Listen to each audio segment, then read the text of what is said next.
Hold on.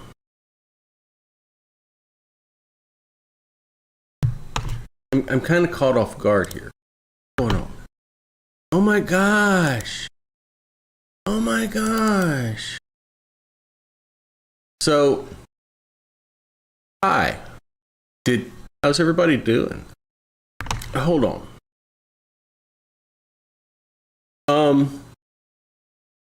Look, that's Face Rig. That's software I use.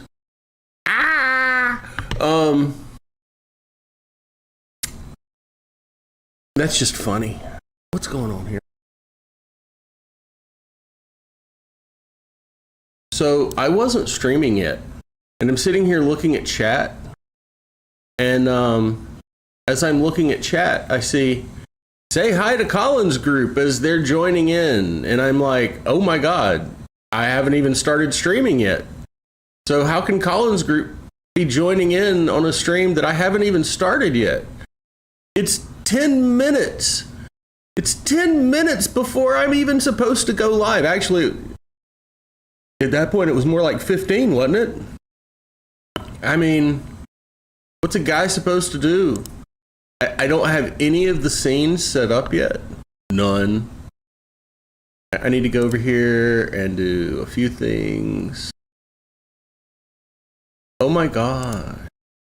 Oh my gosh, that's so bad. Okay. Look, that's a scene, and I can pretend I am a professional, and I can say, oh no, I can't pretend I'm a professional. I can't do it. Oh yes I can. Watch this. It's January the 8th. 2026, and this is the court gallery. Starting earlier than expected, because Colin Raiders, and this whole beginning, the whole long beginning,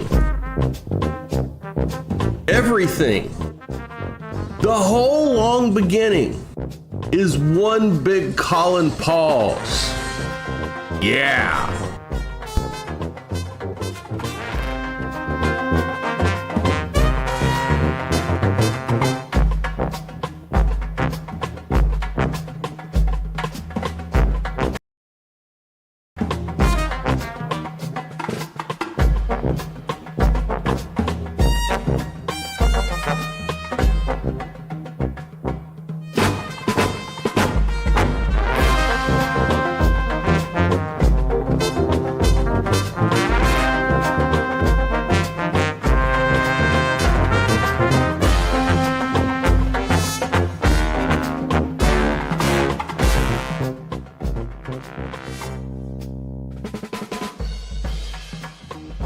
I tell you how this really caught me off guard most is I was just getting ready to read over the notes of tonight's court craziness. Because, ladies and gentlemen, it isn't the same thing you've seen on other channels, but it is a very unique and other form of crazy. We're going to start with Kansas crazy, then we're going to go back to Michigan crazy, and we're going to just stay in Michigan crazy for most of the evening. But the Kansas crazy has a lot to be said for it. So buckle up, ladies and gentlemen. Get your favorite desserts, refreshments, drinks, whatever you need, because we got 2 hours coming up. 2 hours full of court conundrums. And it's some of the best stuff that I think you'll see out there today. And it all starts right now.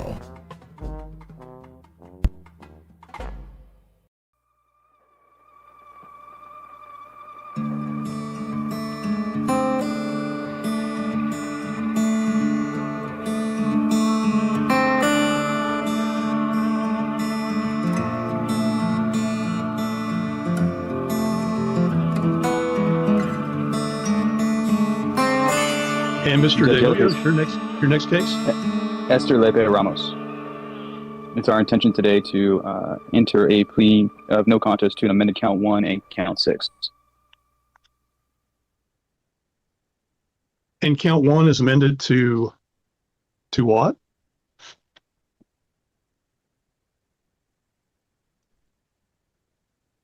And count 1 is amended. Sorry, Judge. Count 1 is amended to a severity level 4 marijuana distribution. And Jill, correct me if I'm wrong.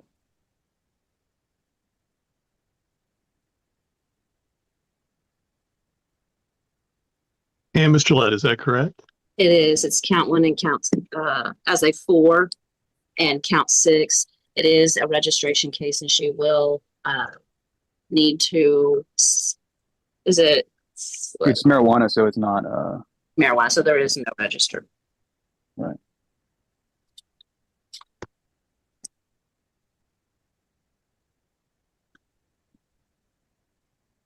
The court goes on the Zoom record. Case is entitled State of Kansas versus Esther,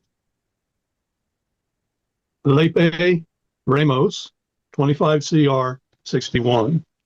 State of Kansas appears by Greenwood County Attorney Jill Gillette. The defendant, Ms. Ramos, appears in person and by court-appointed counsel Jorge de Hoyos. This matter does regularly come back before the court this day on the pretrial conference plea docket. And announcements to the court. Well, so on this matter, go ahead. It may be coming back before the court for arraignment. This is before the court for arraignment. And Mr. De Hoyos, does your client wish reading of the charges against her? That's not necessary, Judge. Thank you. And how, once again, does Ms. Lepe Ramos wish to plead? Yes, Judge. We'll enter a plea of no contest to an amended count 1 and count 6. Ms. Lepe Ramos, Mr. De Hoyos has advised the court you do wish to enter a plea of no contest to amended count 1, which is amended to a severity level 4 unlawful distribution of a controlled substance charge, and pleading as charged to count 6 unlawful possession of drug paraphernalia. Is all that correct? Yes. There are a number of questions that I do need to ask you in order to ascertain whether you are knowingly and voluntarily entering your plea. Miss, how old are you? 21. Are you married or single? Single. Are you employed? I'm not at the moment. What type of work have you done in the past? Worked like warehouse jobs or like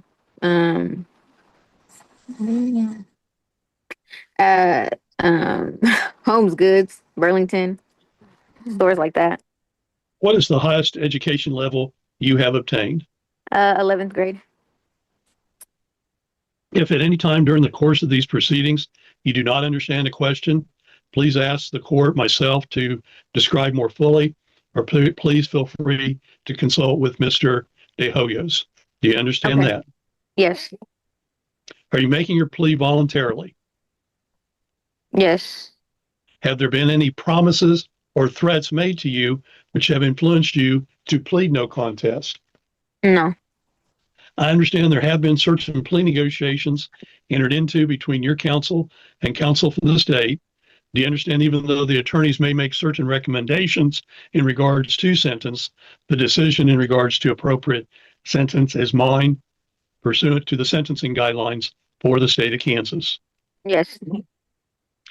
When you plead no contest, you surrender and waive certain legal rights you'd otherwise have if you chose to go to trial.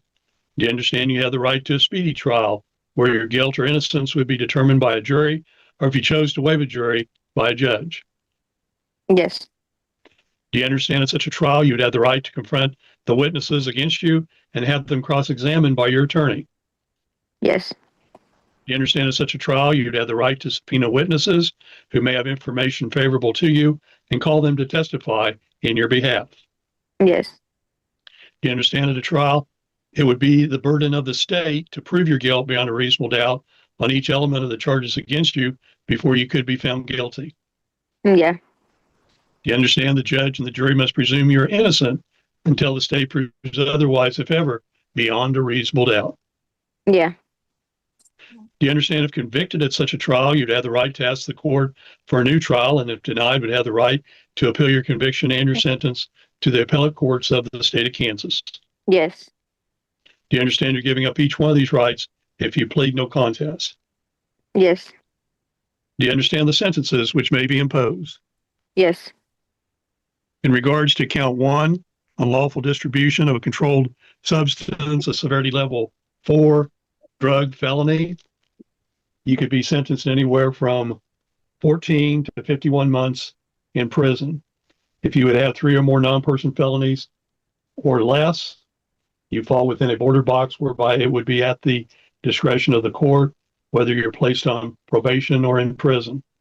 If you would have a criminal history of 1-person felony or more, there is a presumption you would be placed in prison.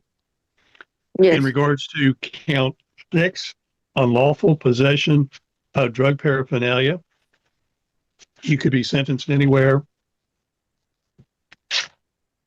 up to 6 months in the county jail. As you appear before the court today, I do not know what your criminal history is, if any. You would best know what your criminal history would be.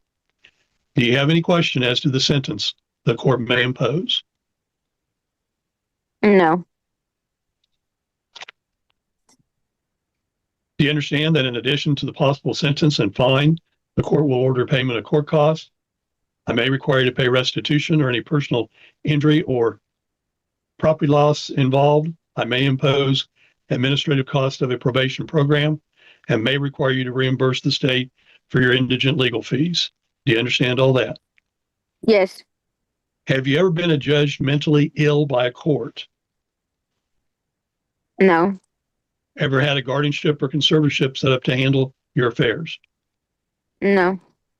Are you presently under the influence of any intoxicating liquors or drugs? No. Have you had plenty of time to discuss this case with your attorney? Yeah. Would you like any more time to talk to Mr. De Hoyos about the matters we've just discussed? No. Keeping in mind the matters we have discussed, is it still your wish to plead no contest? Yes. At this time, the court will accept a factual basis from the state. Ms. Gillette. Your Honor, there was, Deputy Michelson was on 400 Highway around mile marker 339, which is within the bounds of Greenwood County, on April 15th, 2025, when he noticed the vehicle that the defendant was traveling in going 86 in a 65. Upon making a traffic stop for speeding, there was a strong odor of marijuana. Ms. Lepe Ramos had a smoked roach in her hand and admitted that the roach was hers and said, "This is what I have. This is all." Upon further question, there was loose marijuana in the center console. Large amount of money was also in the center console with the marijuana. The deputy went back and put the roach down and got evidence back so he could clean out the console. By the time he got back, the money had been moved into Ms. Lepe Ramos's purse from next to the drugs.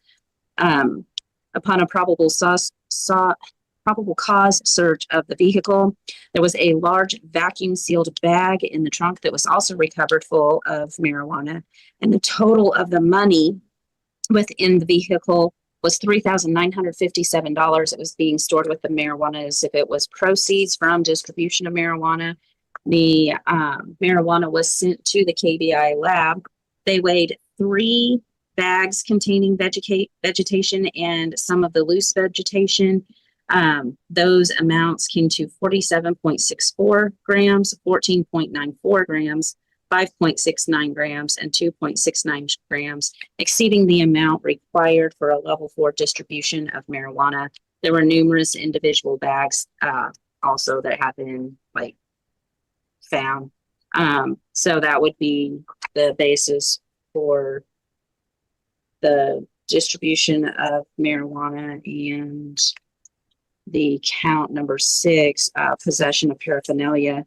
There were numerous plastic bags and filter tips found in the car as well.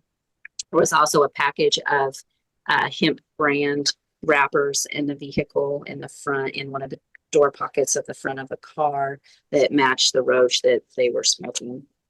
I think that covers both charges.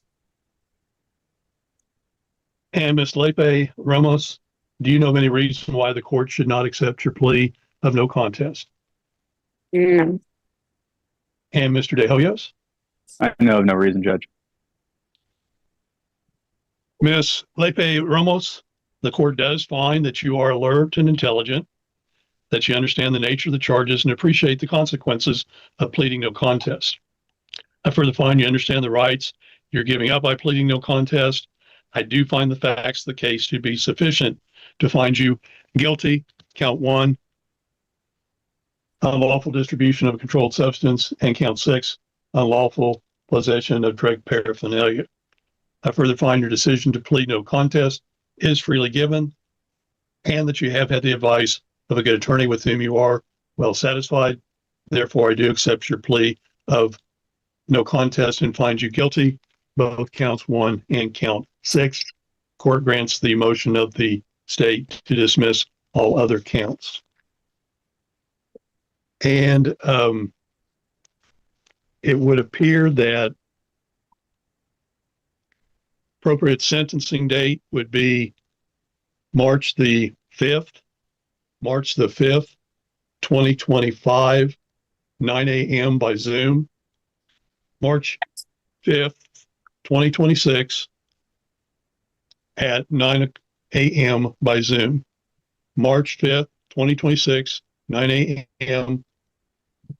by Zoom process. Immediately after this hearing, I do order Ms. Lepe Ramos that you contact court services and their phone number. I'll give you the phone number. Do you have something to put this down? Yes. It's 316. 316. Yes. 322. 322.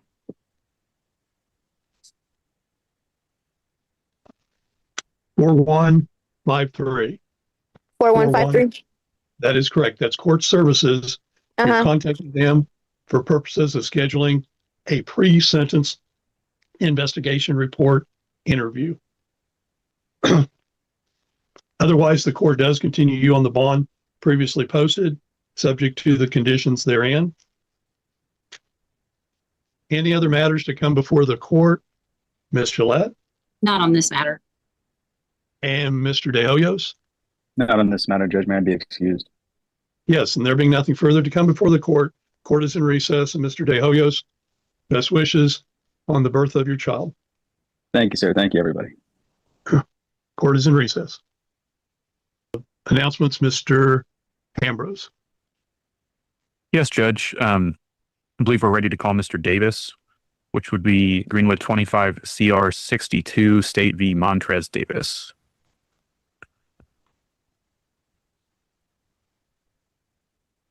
Court goes on the Zoom record. Case is entitled State of Kansas versus Montrez Davis, 25 CR 62. State of Kansas appears by Greenwood County Attorney Jill Gillette. The defendant, Mr. Davis, appears in person and by Mr. Ambrose. This matter does regularly come back before the court this date on the pretrial conference plea docket. And announcements to the court, Mr. Ambrose. Yes, Judge. There's been negotiations between the state and defense. Mr. Davis is prepared to enter a no contest plea in this case. It's going to be as follows. Count 1 will be amended. Count 1 being possession of marijuana with intent to distribute will be amended from a level 3 to a level 4. And then he'll also be pleading no contest to unlawful possession of drug paraphernalia, which is count 4, a class B non-person misdemeanor. Upon entry of the plea, the state will be moving to dismiss the balance of the complaint with prejudice, and we will not be objecting. Thank you, Mr. Ambrose. And is that the state's understanding, Ms. Gillette? It is, Your Honor. And Mr. Davis, Mr. Ambrose has advised the court you wish to enter a plea of no contest to count 1, amended to unlawful distribution of a controlled substance, severity level 4 drug felony, and also to unlawful possession of drug paraphernalia, that's count 4, a B non-person misdemeanor. Is that correct? Can you speak up for us, Mr. Davis? Yes. Thank you, sir. You're going to have to get close to that microphone. We appreciate it. There are a number of questions that I do need to ask you, Mr. Davis, in order to make certain that you are knowingly and voluntarily entering your plea. Sir, how old are you? 21. Pardon me? 21. And are you married or single? Single. Are you employed? Not at the moment. What type of work have you done in the past? Warehouse jobs, and that's really about it. I worked at FedEx, Unistaff. That's about it. What is the highest level of education that you have obtained? Diploma, high school diploma. Are you making your plea voluntarily? Yes. Yes, I think. Have there been any promises? Have there been any promises or threats made to you which have influenced you to plead no contest? No. I understand there have been certain plea negotiations entered into between your counsel and counsel for the state. Do you understand, even though the attorneys may make certain recommendations in regards to sentence, the decision in regards to appropriate sentence is is mine, pursuant to the sentencing guidelines for the state of Kansas. Do you understand that? Yes, Your Honor. When you plead no contest, you surrender and waive certain legal rights you'd otherwise have if you chose to go to trial. Do you understand you have the right to a speedy trial, where your guilt or innocence would be determined by a jury, or if you chose to waive a jury, by a judge? Yes, Your Honor. Do you understand at such a trial you'd have the right to confront the witnesses against you and have them cross-examined by your attorney? Yes. Do you understand at such a trial you'd have the right to subpoena witnesses who may have information favorable to you and call them to testify in your behalf? Yes. Do you understand at such a trial it would be the burden of the state to prove your guilt beyond a reasonable doubt on each element of the charges against you before you could be found guilty? Yes.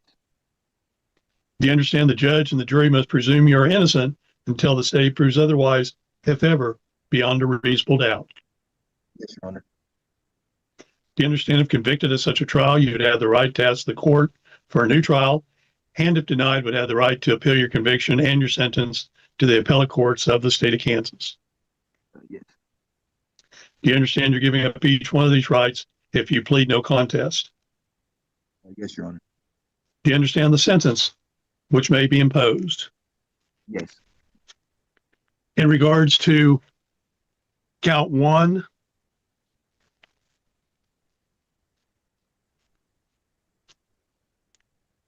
amended to a severity level 4 drug felony, you could be sentenced anywhere from 14 to 51 months in prison. If you would have a criminal history of 3 or more non-person felonies or less, you would fall within a border box, whereby it would be at the discretion of the court, the judge herein, whether you're placed in prison or on probation. If you would have a criminal history of 1-person felony or more, there is a presumption you would be placed in prison. As to count 4, which is a B misdemeanor, you could be sentenced anywhere up to 6 months in the county jail. As you appear before the court today, I do not know what your criminal history is, if any. You would best know what your criminal history would be. Do you have any question as to the sentence the court may impose? No, Your Honor. Do you understand that in addition to the possible sentence and fine, the court will order payment of court costs and may require you to pay restitution for any personal injury or property loss?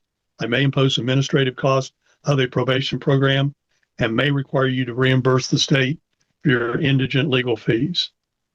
Yes, Your Honor, I understand. Have you ever been adjudged mentally ill by a court? No. Ever had a guardianship or conservatorship set up to handle your affairs?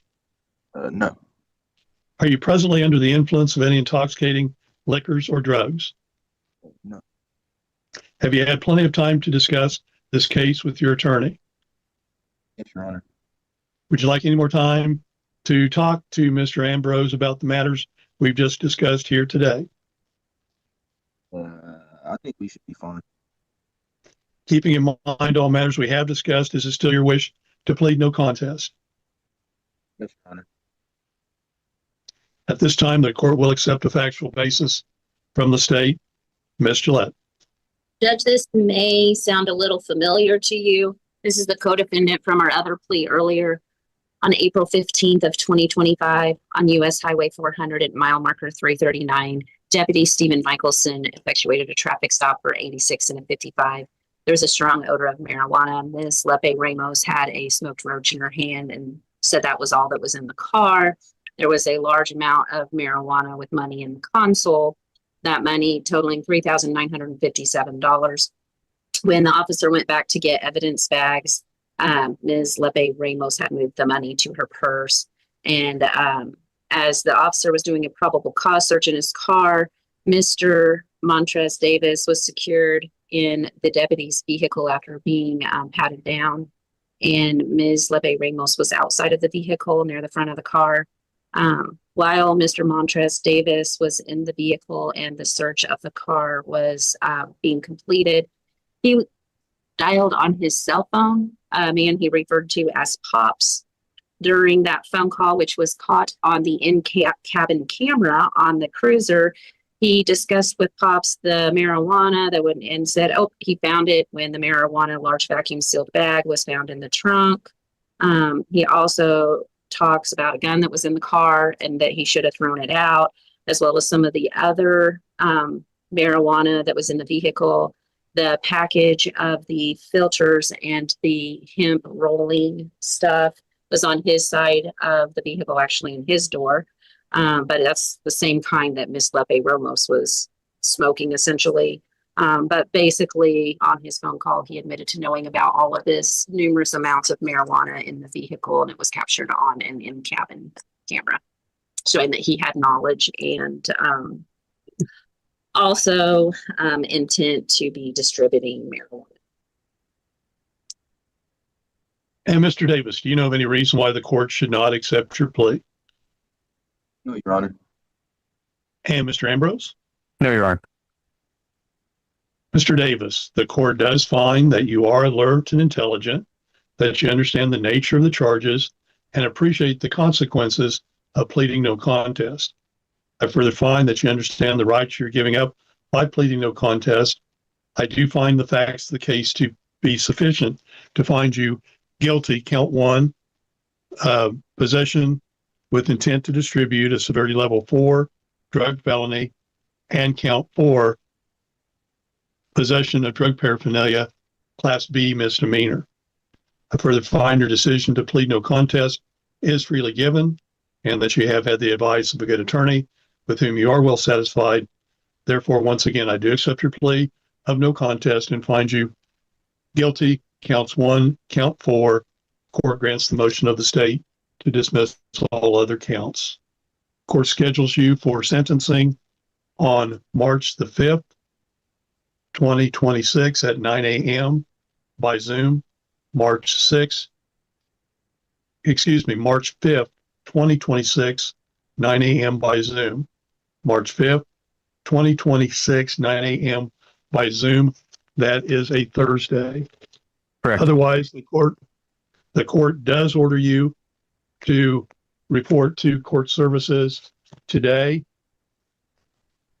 You do need to call court services. Your Honor, Yes. Tony Bauer here is here in the office, and he's going to run down and speak with Mr. Davis. Thank you, Ms. Morgan. You're Mr. welcome.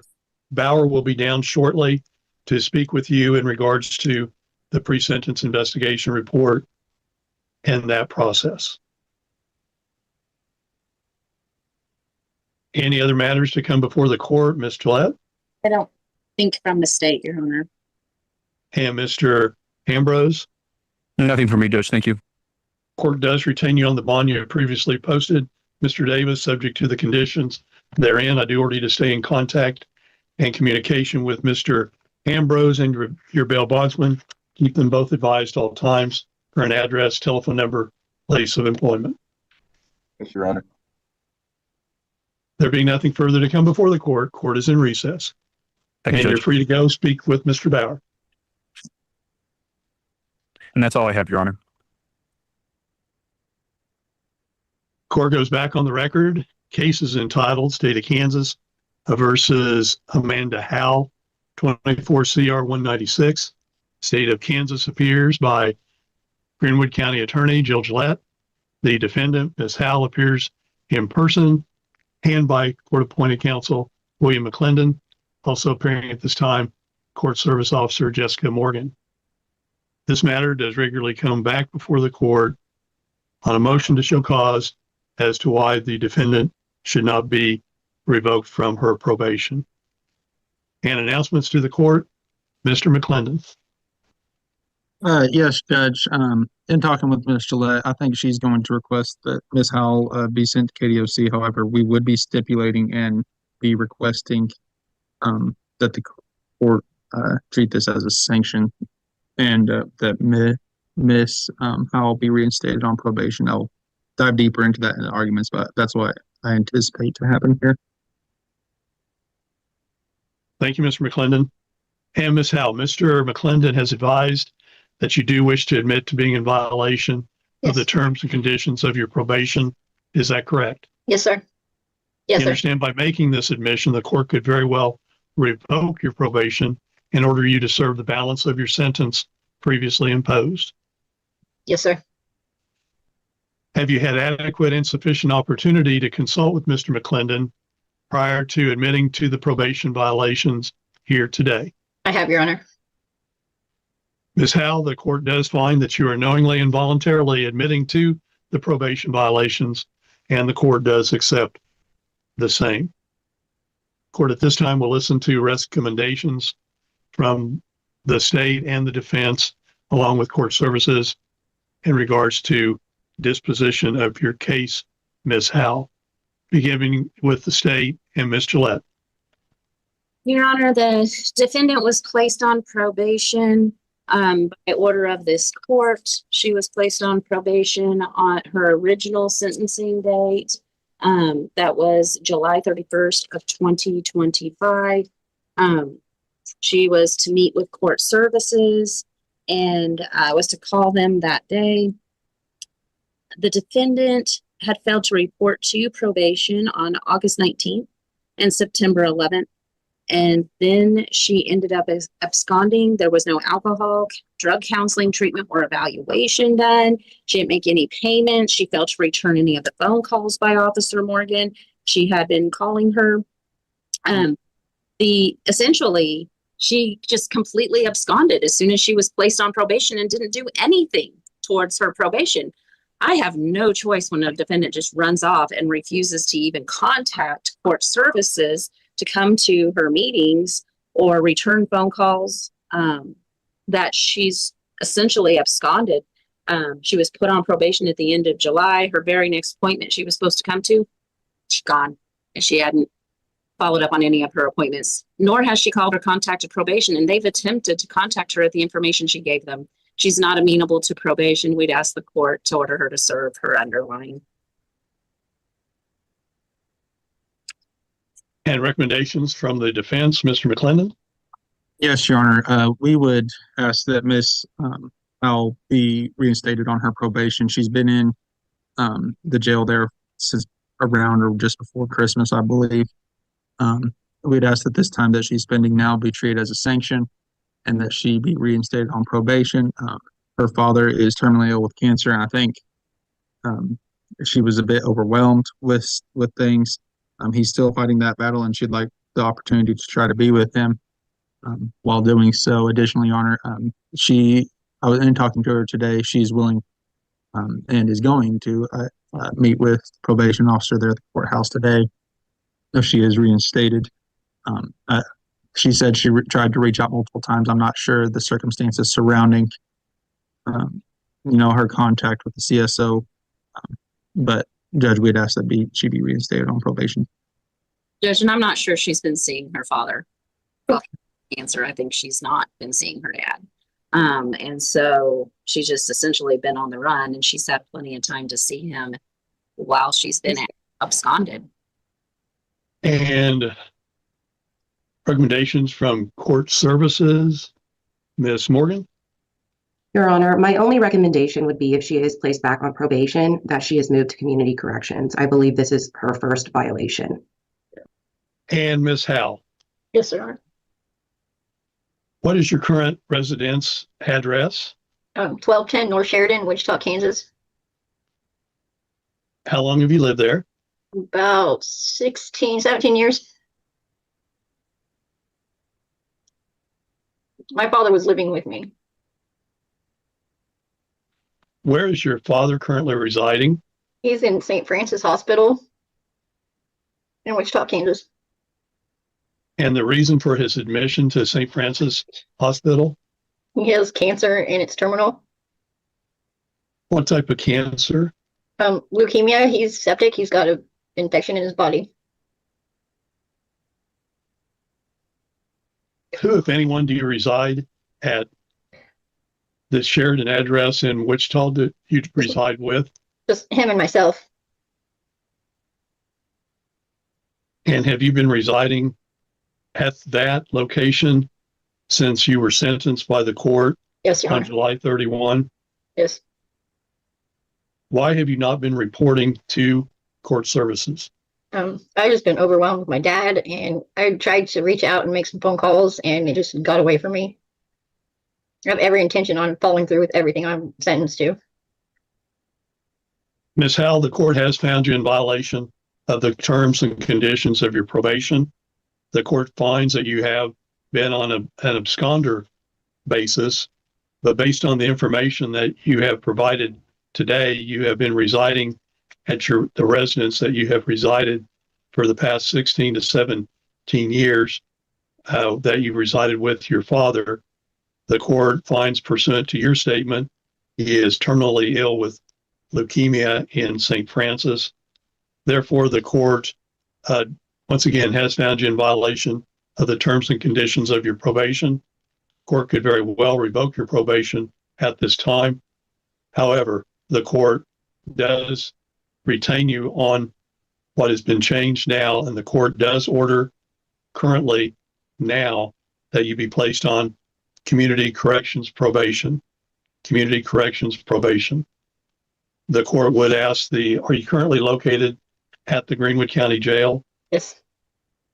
The court does order the Greenwood County Jail to make contact with community corrections to then come down and meet with you at the Greenwood County Jail in regards to the community corrections program of the court. Yes, Your Honor. Judge, do you have a number for that? Community corrections? Yes, sir. Okay, I believe that community corrections is present at the Greenwood County Courthouse. The last information I had on other cases was that Mr. Clausing was present there at the Greenwood County Courthouse to come down and meet with Miss Howell. Okay. Am I wrong on that? Mr. Beck, ESO, not an ISO. And she's been sent over to community corrections, so she'll either need to meet with Ken Clausing or Ed Catley or one of them from an ISO office. Do we have Ken Clausing's number? So, Your Honor, I would be willing to help facilitate that communication and inform Ken that she's now placed on community corrections. Thank you, Ms. Morgan. And at the Greenwood County Jail, community corrections phone number All right, thank you, Judge. At the Greenwood County Jail, Miss Morgan, who is a court service officer, has advised that she would try to be helpful in communicating transfer of Miss Howell from court services to community corrections, and then that would be with intensive supervision officer with community corrections as may be assigned. In all likelihood, Ken Clausing is present at the Greenwood County Courthouse today, and he is the individual more than likely that will be meeting with Miss Howell today. Thank you, Jessica. You're welcome. Judge, are you ordering any additional attorney's fees or bids, application fee?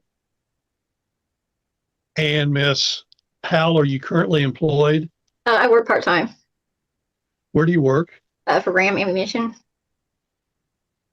Pardon me? Ram Ammunition, Ram Ammunition, located where? Hillsboro, Kansas.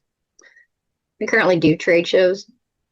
Are you currently, do you currently have money saved back to pay Yes, court-appointed attorney fees? yes, I do. Okay. Approximately, Mr. McClendon, what are your court-appointed attorney fees? You're muted. Sorry, they're going to be about $220.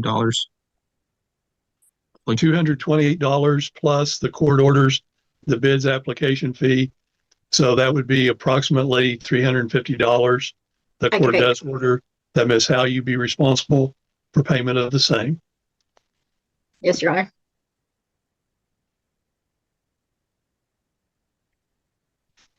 Any other matters to come before the court? Ms. Gillette? I don't believe so. That was the one thing I needed you to make the decision on. And Mr. McClendon? Your Honor. Ms. Morgan? No, Your Honor, thank you. And the Greenwood County Jail? Nope, I think I got everything. Thank you. There being nothing further to come before the court is in recess. And Ms. Howell, I am sorry for your Thank you. father's situation, but you have to deal with the court and be in compliance with the court's orders. And you need to be reporting to community corrections now as they direct. Yes, Your Honor. If you don't do that, the court will have no other choice but to impose the prison sanction that was previously ordered by the court. Yes, Your Honor. Good luck to you. Thank you. And there being nothing further to come before the court is in recess. Thank you, Judge. Thank you. State of Michigan versus Matthew Sival, file 25-44148-SD. Good morning, Your Honor. Tia Brock on behalf of Mr. Sival, who should be present via Zoom. I don't see him on my screen yet. I've asked him to unmute and start his video. All right, I do see Mr. Sival now. All right, counsel, have you had an opportunity to meet with the prosecutor's office and get an offer in this case? I have not, Your Honor. I'm not sure if there is an offer that the people did want to put on the record. It's for operating while visibly impaired. Okay. I do believe that should be okay with my client. I don't know if we want to pass the matter, and I can go over that with him very quickly, but I don't see that being a problem. Do you want me to put you in a breakout room with your client? Yes, please. All right, Mr. Sival, a breakout room is a private area within the court's electronic communications. You would be able to talk to your attorney privately there. Once you're done, you'll come back into the courtroom and I'll recall your case. Any objection to talking with your client like that, Mr. Sival?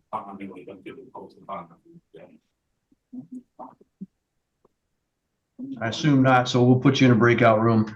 All right, we'll see you in a few minutes. Thank you. Thank you, Your Honor.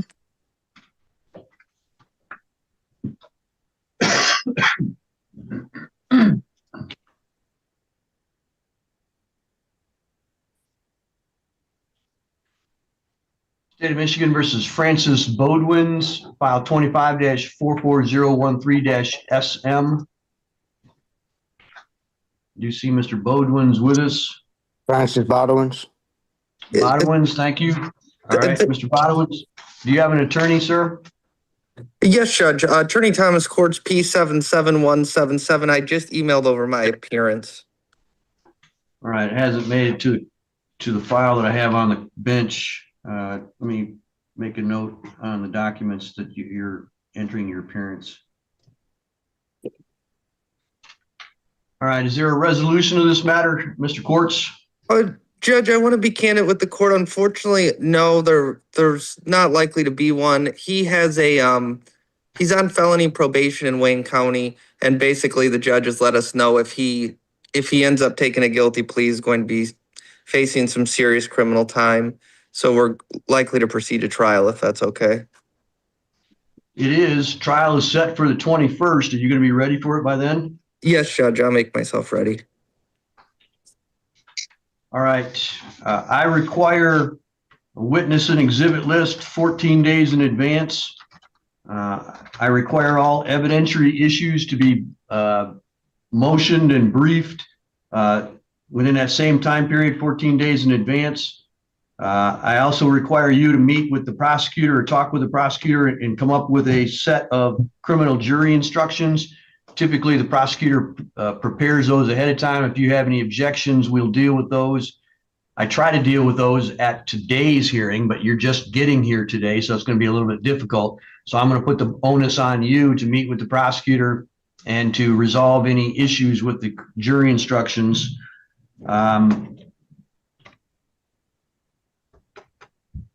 At the very least, then I typically require you to be here at 8:30 on the day of trial. Trial will be in person here in Otsego County in Gaylord.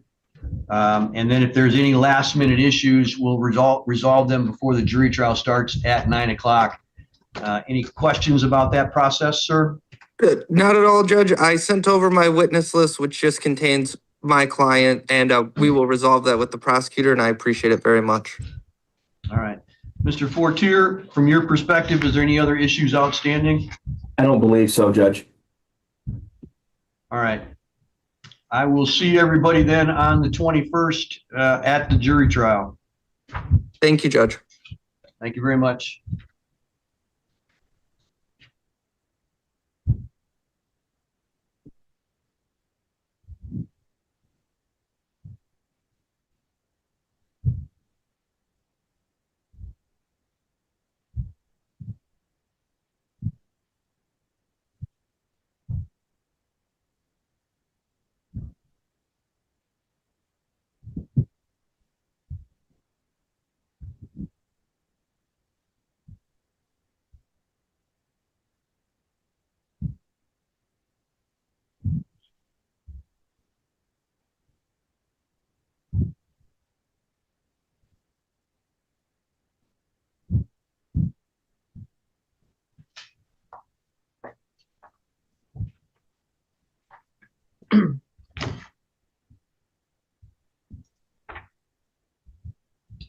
State of Michigan versus Justin Dunsmore, file 25-44143-SD.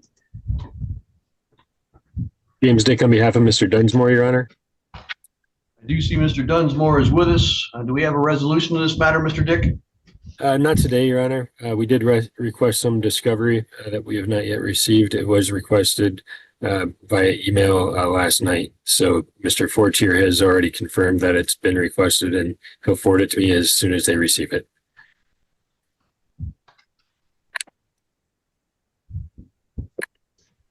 All right. Looks like we had arraignment near the end of November, so we've got a little bit of time here.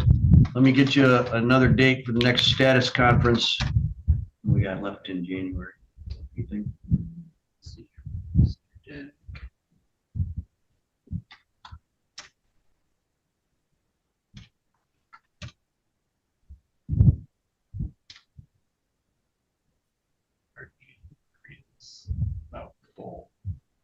Early February that we can do. February 12th is the first available day. February 12th at 9 a.m. Any conflicts there? I presently have a jury trial scheduled, day 2 of a 2-day jury trial in Crawford County. All right. Next week after that, the 19th, February 19th.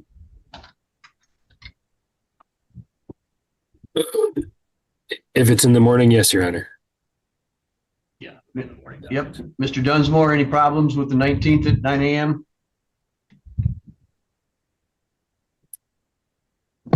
I'm sorry. No. Go ahead. All right. So it will be via Zoom. Again, Mr. Dunsmore, just like today's proceeding, I would simply ask that you make sure that you are in close contact with your attorney prior to that date so that we can have a resolution of one way or the other on the 19th. So I will see you then. That's all for today. Thank you, Your Honor. Thank you.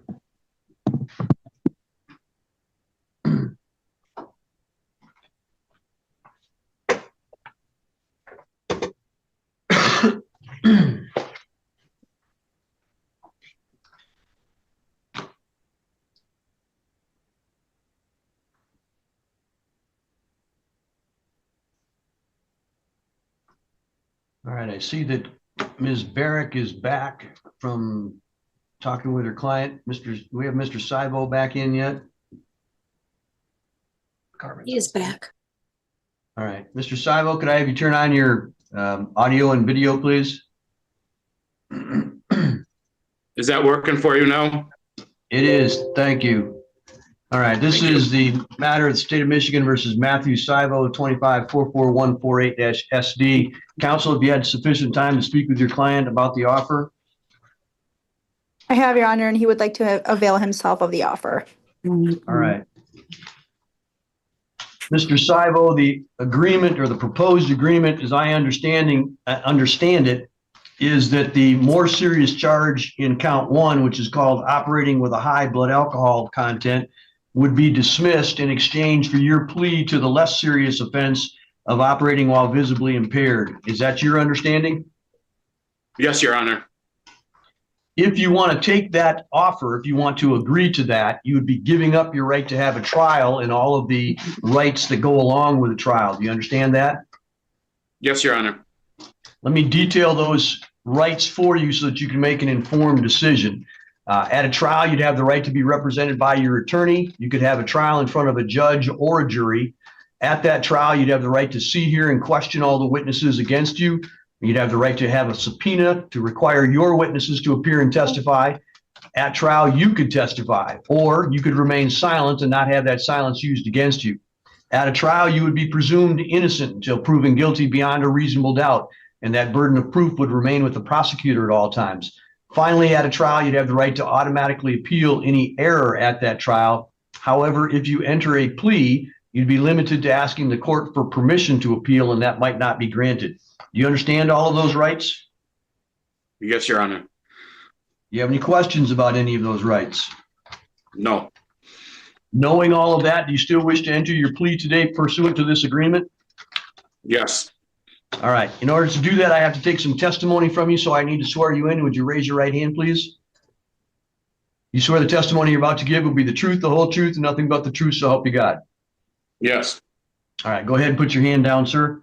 Has anybody promised you anything other than this plea agreement to get you to plead today? No. Has anybody threatened you in any way to get you to plead today? No. Are you doing this of your own free choice and free will? Yes.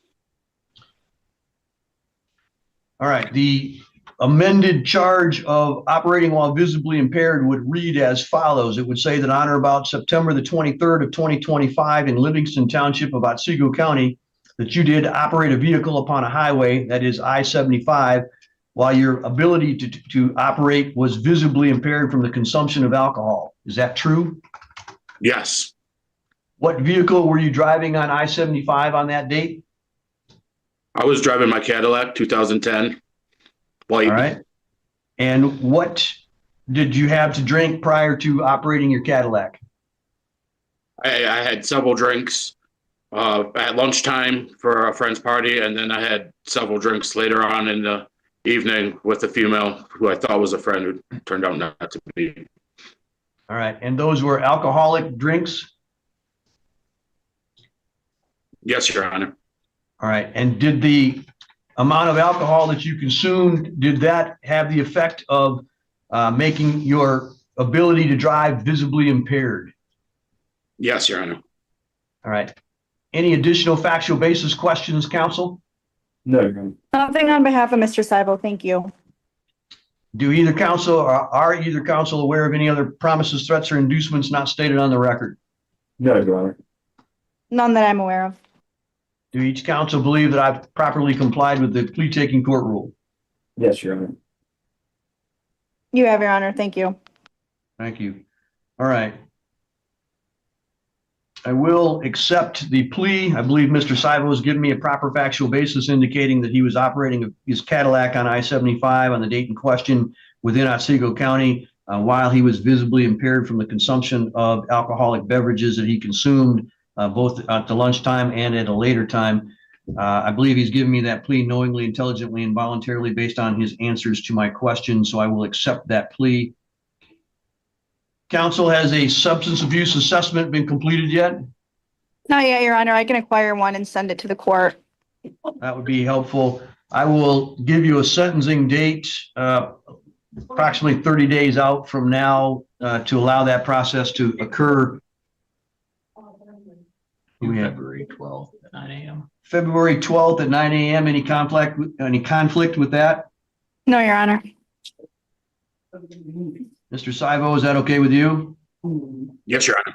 All right, 2/12 at 9 a.m. Your attorney is going to assist you with getting what's called a substance abuse assessment and a report. Please be honest and above board with the counseling people. They're going to make some recommendations as to what, if any, substance abuse treatment you may need as a result of this incident. And then we'll have you back for sentencing on the 12th. All right, that's all for today. Thank you. Judge, real quick. Great, thank you. Citation has a count on it for refusing the PBT. Has anything been done with that at this point? Let me have my staff check.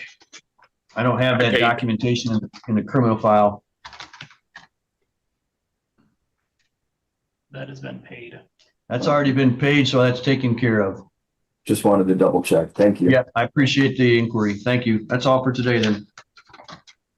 Thank you. Have a good day, everyone. You too.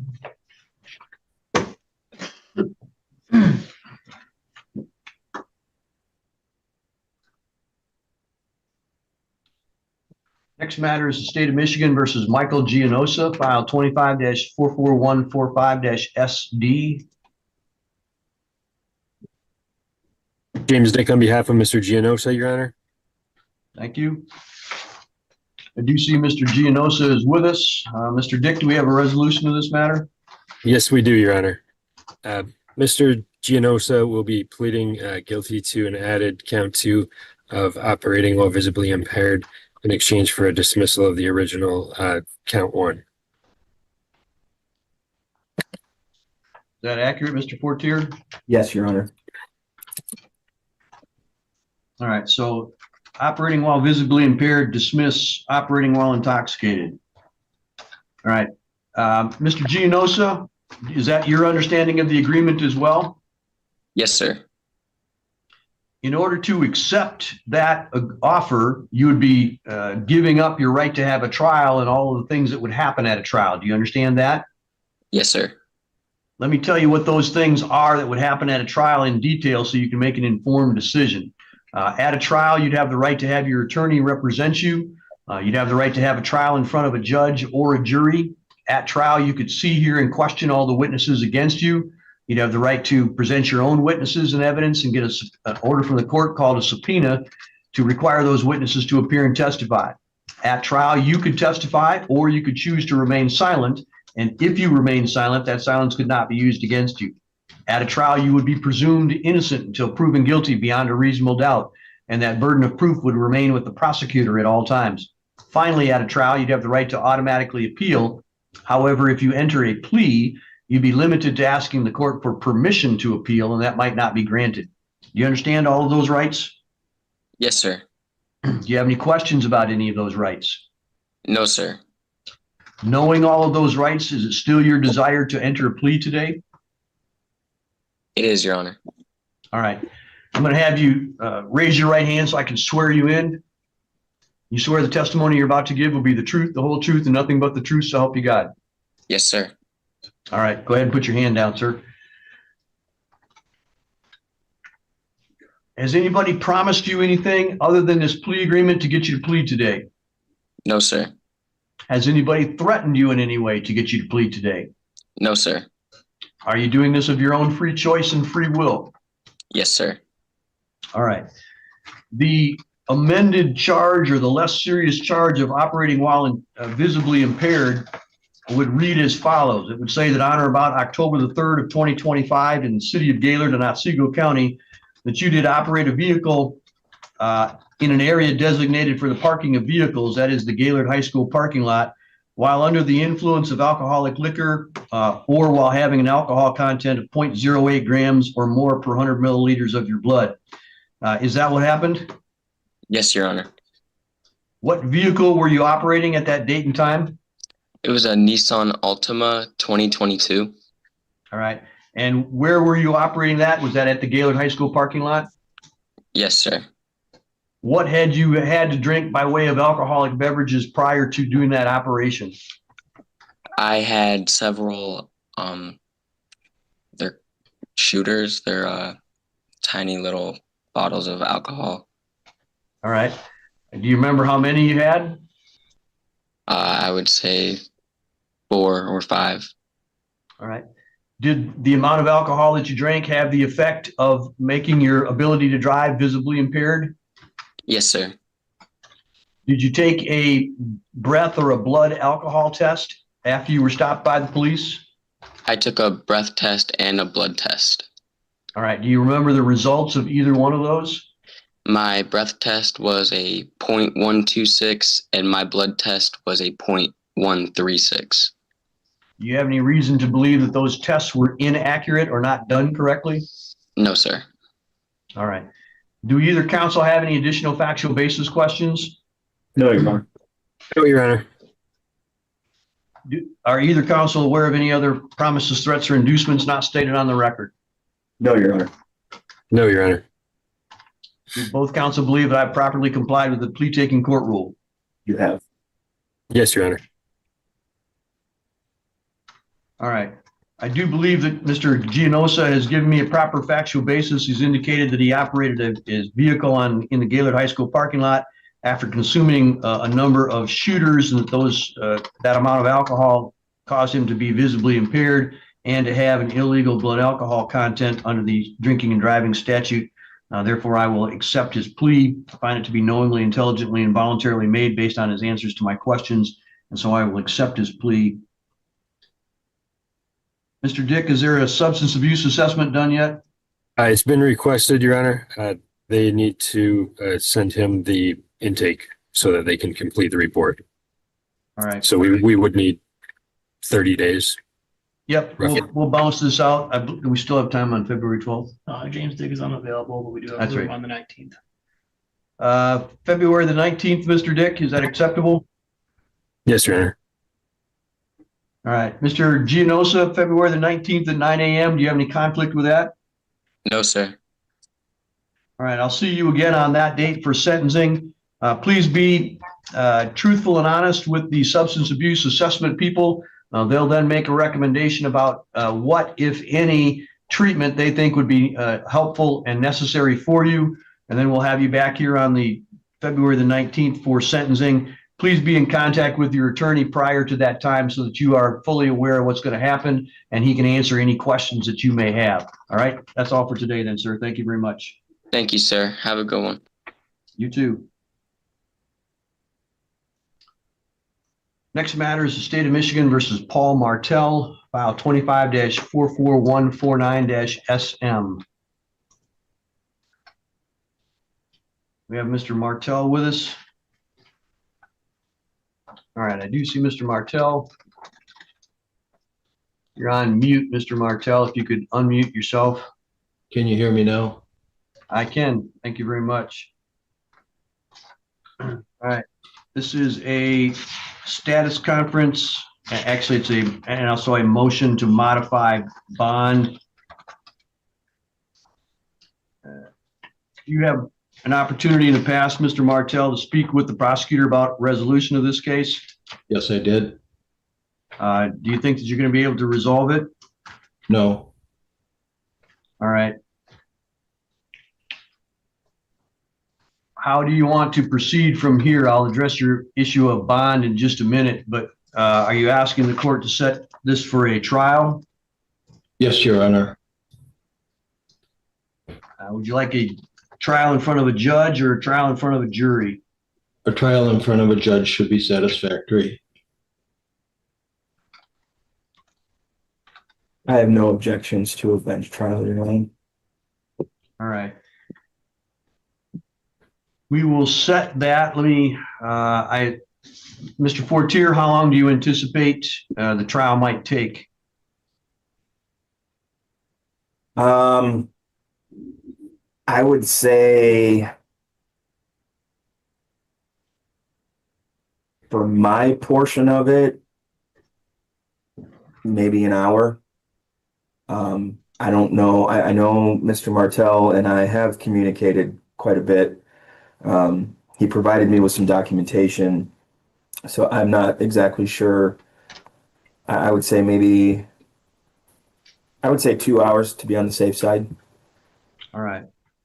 Mr. Martell, you are not required to present any witnesses or evidence. However, if you wish to, you can. So I'm simply asking for planning purposes. How long do you think that your side of the case may take if you wish to use any evidence? I think I could present my case in less than an hour. All right. I think what Mr. Fortier was indicating was his side of it would take approximately an hour, maybe just a hair over. So if I set this for 2 hours or so, both of you would have approximately an hour to present your sides of the case if you wish to or not. And that sounds relatively accurate given the nature of the crime charged and having a bench trial. So we'll find a time period with 2 hours. You need some time to be able to do that. We've got room February 12th. We do it at 2:30. February the 12th at 2:30. Is that sufficient time, gentlemen? Could be. It's a Monday. It's a Thursday. Thursday, yeah. It's a normal criminal docket. It would basically take the time that a prelim would normally take. So we'll put it in that slot. So Mr. Martell, for your purposes, that would be in person. That would mean that you would have to come to the courthouse on February the 12th, and we would begin at approximately 2:30. That would be, there are some normal criminal cases heard starting at 1:30, so it may have a little bit of delay, but then you'd have the rest of the afternoon until the court closes to present and have the case heard at that time. Do you have any problems with that, sir? No, Your Honor. All right. If there are any evidentiary issues, those need to be brought up and briefed or a motion set prior to that date. Mr. Fortier, are you aware of any evidentiary issues resolving or as a part of this case off the top of your head at this time? No, Your Honor, I don't think so. All right, Mr. Martell, any additional evidentiary issues from your standpoint need to be brought up in writing and given to the prosecutor and sent to the court so that we have the notice of those ahead of time and can address those appropriately, do whatever research might be necessary prior to the start of the court hearing. Do you have any questions about that? No, Your Honor. All right. At this time, we'll address your bond motion. Go ahead and state what it is that you want me to do and why. I received communication from the court that states that under 18 USC 922 G8 that a number of bond conditions were applied to me. I researched U.S. Department of Justice Criminal Resource Manual for 922G8. It states that this applies only to, and I quote, harassing, stalking, threatening an intimate partner or child of intimate partner, etc. It then states, in addition, the protective order must have been issued following an evidentiary hearing as to which the defendant has had notice and an opportunity to appear. I do not think that either one of those that I have just cited applies to my case. I don't understand why I was saddled with these bond conditions. I believe the court may have confused me with the complainant who in fact has these conditions subjected him as a result of a domestic violence charge in another county. So I asked the court to relieve me and expunge all of the conditions that were put on me by the pretrial release order dated, I don't have the date here. 12/2/25. That sounds correct. All right. Mr. Fortier, I would further note that go ahead. Conditions that were mentioned on the pretrial release order, that I have to participate in substance abuse testing and things of that nature, had nothing to do with my alleged charge, that I not leave the state of Michigan. And so I believe the whole thing is inappropriate. I don't understand why I was subject to these conditions. All right. Anything else that you want me to be aware of, Mr. Martell? Not at this time. Mr. Fortier, as to the pretrial release order, paragraph 2, it has the citation of the federal law 18 USC 922 G8. Do you believe that to be applicable in this case? Judge, I'm not sure. Naturally, the court does the pretrial release orders. The only condition really that I'm concerned with that stays in place is the no contact order with James Simpkins, the complainant and victim in the case. There was no alcohol related issues, so I'm not sure. In a misdemeanor case, in any event, we don't really have the ability to randomly test people for drugs and alcohol at this point, but the alcohol wasn't an issue anyway. So really the only thing I'm concerned with is that the no contact order stays in place. All right. Mr. Martell, I believe that box 2 on the pretrial release order, which is the one that deals with 18 USC 922 G8, was simply checked in error. I agree with you that that does not apply in your particular case, and that is generally used for domestic violence or similar public safety issues, incredible threat issues, and this is a trespassing complaint, so that I will grant your request as to box number 2. Under paragraph 5, the boxes that were checked there, A deals with personally appearing for any court date. That's a standard condition. I'm going to continue that one. Subparagraph B is that you abide by any judgment of the court. That's also a standard condition of bond. So I'm going to continue that one. Paragraph C is not leaving the state of Michigan without the permission of the court. It's not that you can't leave the state. We simply, while you're on bond, we simply want to know that where you are, and so that we can have the ability to contact you if anything is necessary. So I'm going to still require that. Paragraph D is that you not commit any crime while released. That should be the norm. I don't see any prejudice to you from paragraph D. It is a standard condition that everybody is required to comply with because it's the law that people comply with the law. So I don't see any reason for taking that off. However, subparagraphs G and H, one is to not use alcohol or illegal controlled substances. H is to participate in substance abuse testing.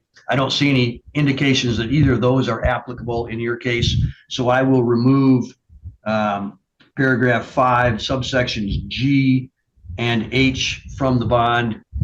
Paragraph S is the next one that is checked, and that has to do with contact with the complaining witness or the person who is listed as the victim in the case, and as is subparagraph T, which has to do with not having contact with his premises or area of employment.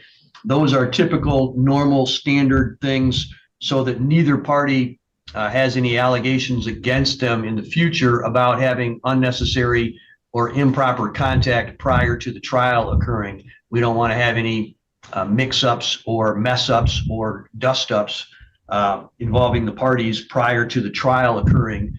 So those are standard conditions, and I will require those to stay in place.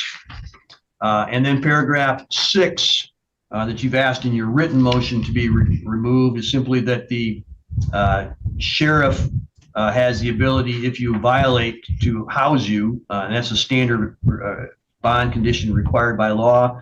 And then paragraph 7 simply says that the order will be entered into lien, which is required by law as well when there are any bond conditions, so that not only does the court know what the bond conditions are, but that any police officer who happens to run into you would also know what these bond conditions are as well. So those will stay.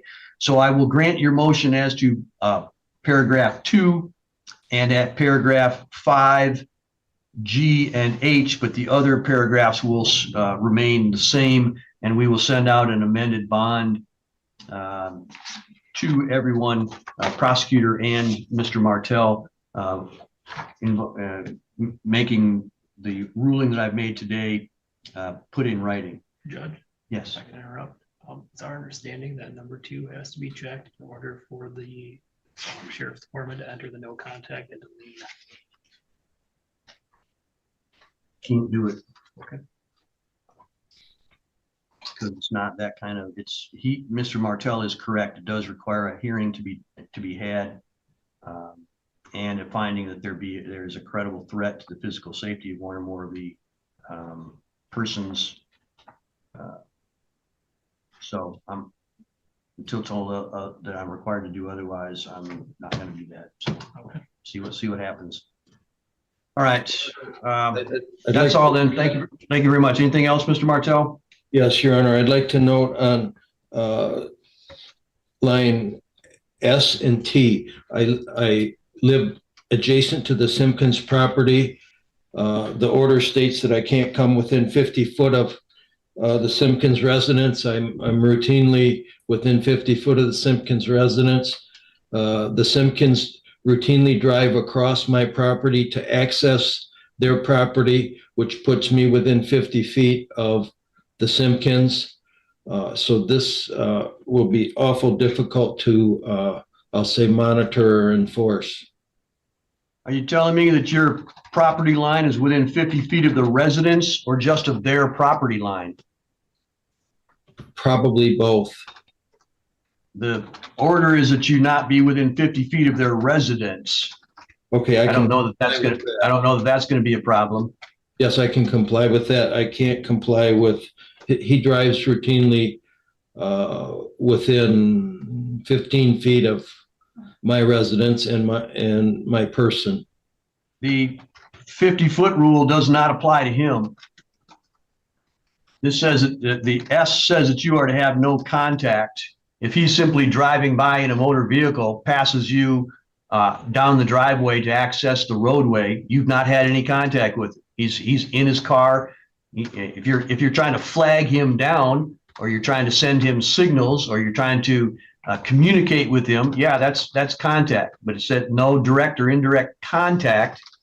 So if you see him in a grocery store, walk the other way. There's no contact.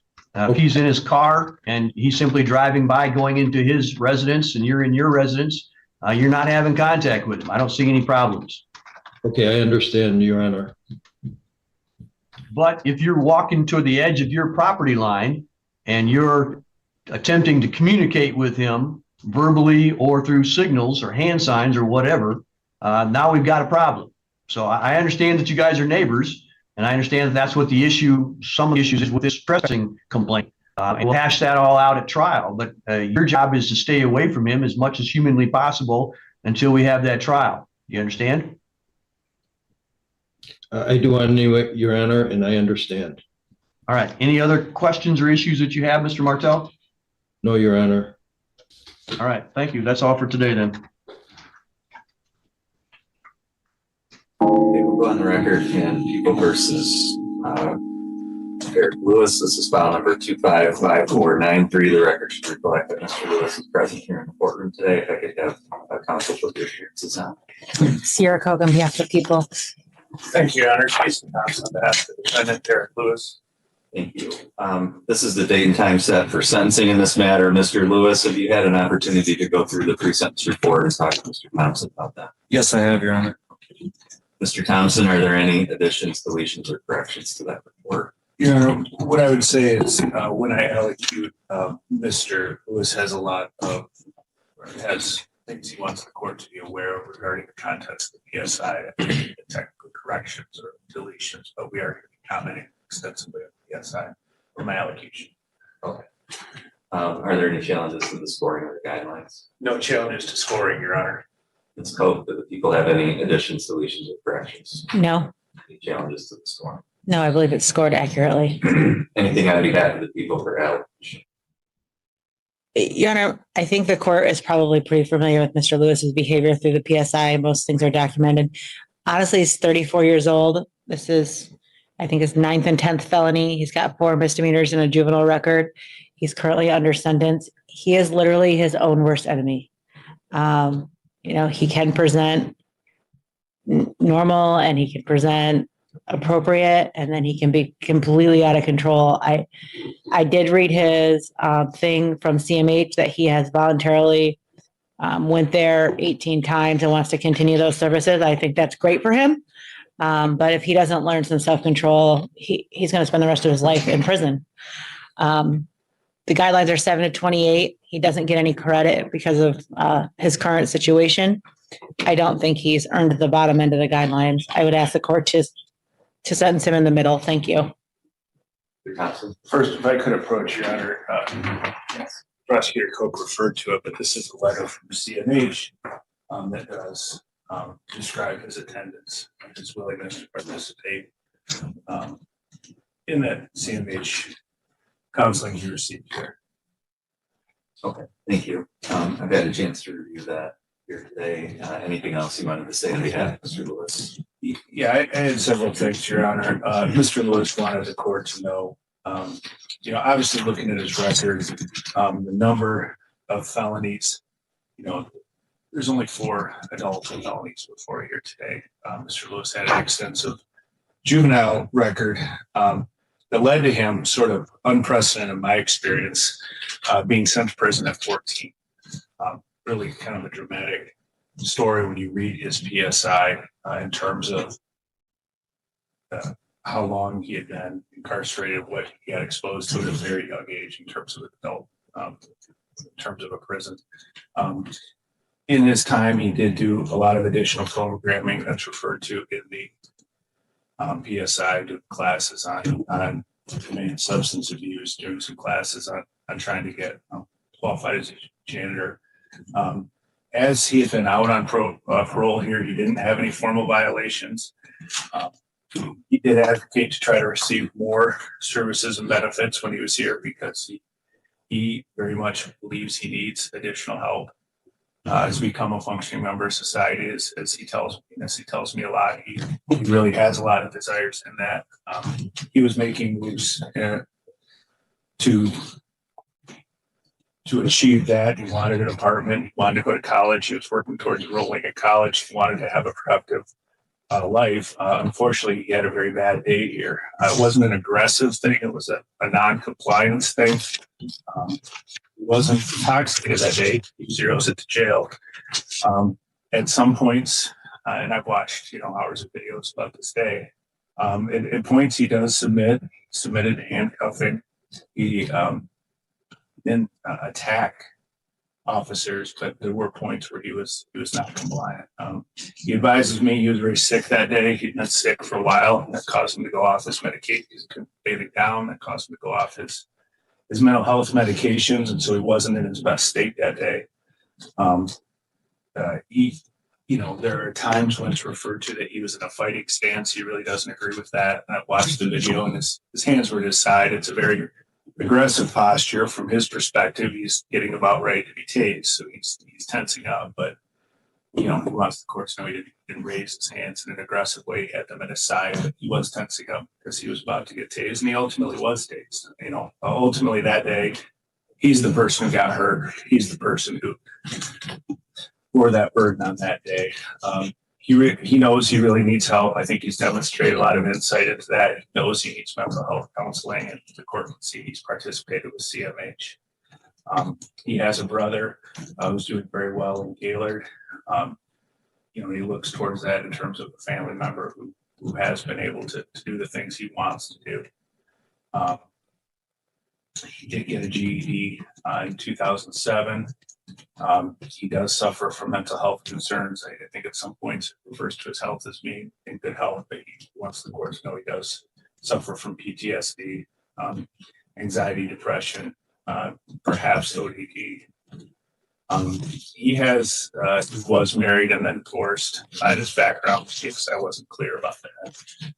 Mr. Lewis presents, as someone with a very difficult record, and I don't know that it's necessarily untrue that he is his own worst enemy, but he wants the court to consider a community sanction of jail time up to the 12 months.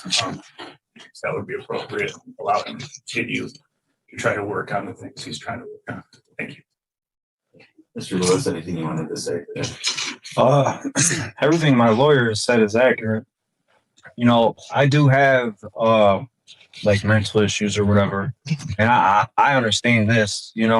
Like when I'm I guess faced with somebody that is talking aggressively towards me, I tend to match their energy because of the things I've been through and where I just came from. I did almost 10 years in a level 4 prison out of the almost 12 that I've just did.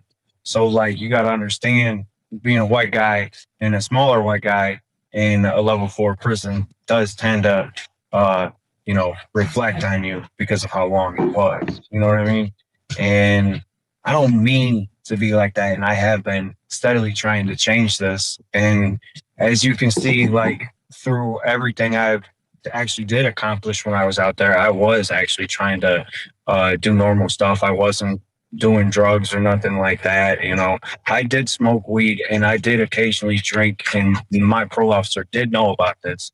And I'm not a liar, so I was always straightforward with him. And I took my medications, and like I told you the last time I was in here, when they came in, I was sick. I was real sick, and you can verify that through the jail stuff. Because I didn't eat for almost a week or something like that. I just kept puking. And like I was on like cough med, like all that, NyQuil, DayQuil, Corazine and stuff. You don't get that in prison. So like that was all new to me. You don't get any type of, narcotics, so to speak, like that. And then being off my meds, I was real highly emotional and stuff like that. You'll see in the video, if you watch the video, that I was sleeping. I was compliant up to the whole time. And like I said, I don't even know why I said I ain't saying shit when they told me to send the chair. It didn't even make sense. At first, I thought it was just literally like a typo or something. And then when I seen the video, I'm like, damn, why did I say that? They don't, you know what I mean? Like, I'm complying up to this point. Why would I be like that? And then they try to force me into the chair. And I don't know. I wasn't in the right state of mind. I ended up apologizing to one of the cops, a younger guy, for it. And I told him, man, that's my bad. I'm trying to do right. I had a job out there. I was about to start college, and on November 4th, all I had to do was the FAFSA and just waiting on the time to file the FAFSA. But everything else was already in line. I was going to go for business and entrepreneurship. I was about to start an LLC and try to do like that resale stuff, to get a little bit of a side hustle going on. I was looking for a second job. I bought a bunch of stuff for the place I was living at, which is all gone now, but I bought a bunch of stuff. Like I was on the right track. You know what I mean? And like my next step was either to get my own place, which I was talking to Todd about, which was like the coordinator guy or whatever, and or get a car. You know what I mean? And another thing was like in 2023, you know, I had a bad seizure that like left me like I flatlined all the way through, you know, like they was about to pull the plug on me and everything. And they said, I'm a medical miracle that I should even be talking here today. And like that messed up my mind a little bit, like, you know, thinking wise and stuff like that. And it's not an excuse, you know, this is documented through Sparrow Hospital. This is all stuff that can be checked into. And like, that's kind of why I'm on Capra and stuff like that to help straighten myself up. I'm just trying to get, you know, a second chance, man. I'm trying to do the right thing. I don't want nothing to do with prison. I don't want nothing to do with getting in trouble. You know, I don't want nothing to do with none of that. You know, I even, when I was out there, I called the cops a couple times, you know, just to show like I was trying to change. I even talked to John about a couple things that happened because I didn't know what to do. I've never called the cops on the way before. So I was trying to actually be a productive member. You know what I mean? Like I you know, never done this and I didn't really have any help, and everything that I was reading was I was supposed to get help, and then I didn't get no help. I got a place to stay, and then the first 3 days the toilet didn't even flush, you know, and like, and I didn't, everything I bought was with my own will, you know, with my own doing. So, you know, and you can see like all the stuff that was in my apartment, like I got all that. You know, nobody else there in that phase motel had nowhere near as much stuff as I had. You could tell I wasn't doing drugs. You know, and I don't really know what else to say. Like I was trying. You know, it was just a bad day. I was sick. You know, I apologize to the court. I apologize to the cops mainly for even acting like that. Like I feel stupid acting like that. I don't even like acting like that.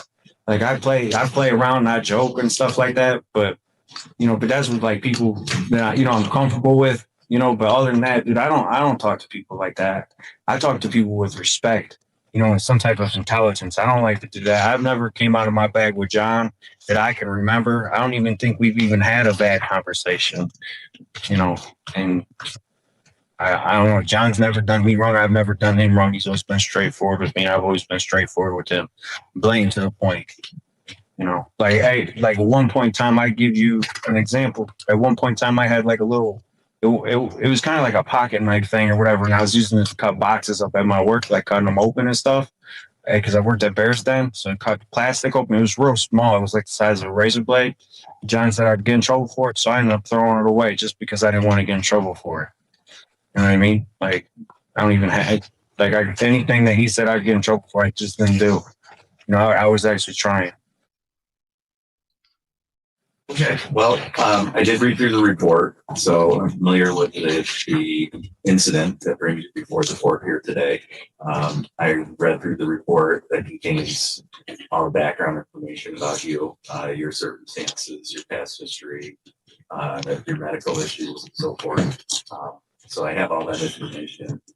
I take all of that into account along with what the lawyers had to say, and I've listened very carefully to everything that you've had to say here. You know, first of all, I make a really valid point that you have had a lot of negative experiences based on prior incarceration. I think it's understandable that somebody who's had to deal with what you've had to deal with, live the way that you've had to live in prison, and the things that you've had to do to defend yourself and keep yourself safe. You can't switch that off when you're outside of it. You can, that you know, when you're faced with certain situations, that background is going to tend to cause you to have, you know, reaction and things that a normal person who hasn't been through those things wouldn't do.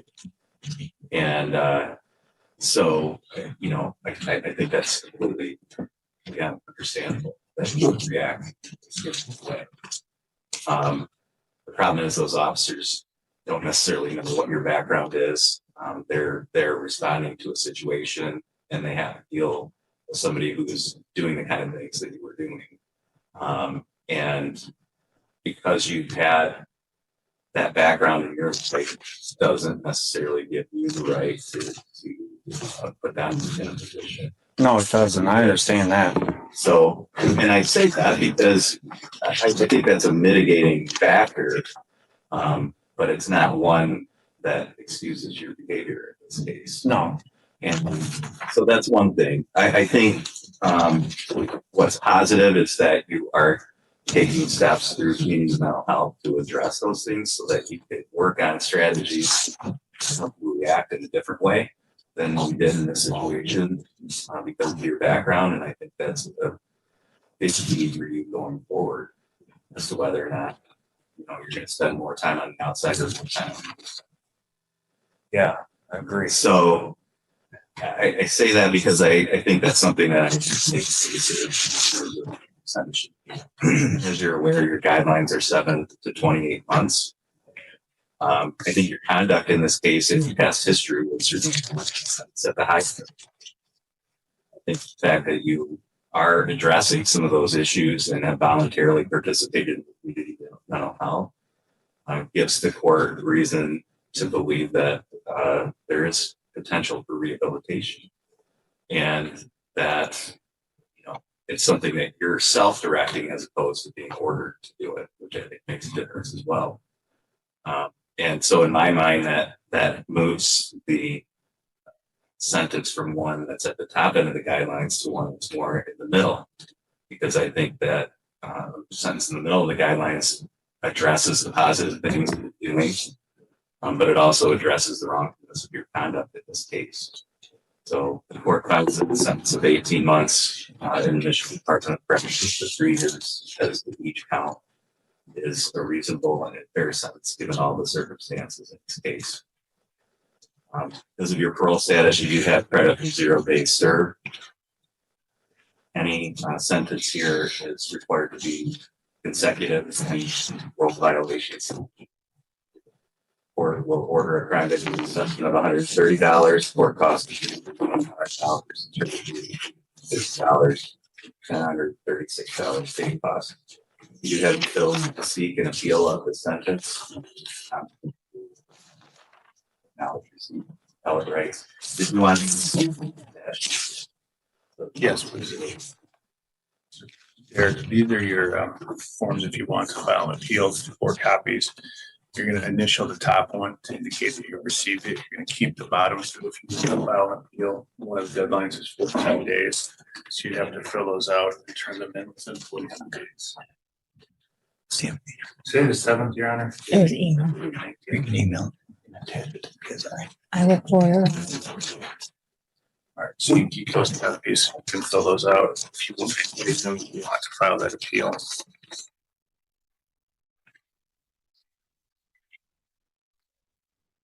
Get back down.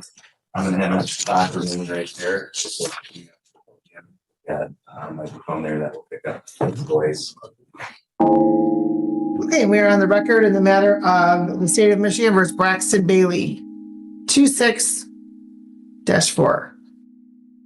Good morning, Your Honor. James Anderson, P31302, on behalf of Braxton Bailey, who I understand is present in court this morning. Yes, sir, your name for the record, please. Braxton Lee Bailey. Okay, so your client is here, counsel, in person. The court will note that your client was arraigned out county.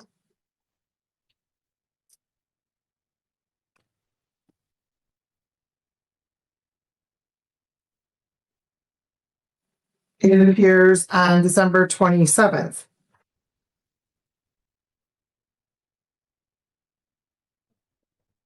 Your Honor. On the charges of assault intent to degrade bodily harm less than murder and domestic violence aggravated. And somehow the magistrate thought a $5,000 personal bond would be appropriate. And also, counsel, I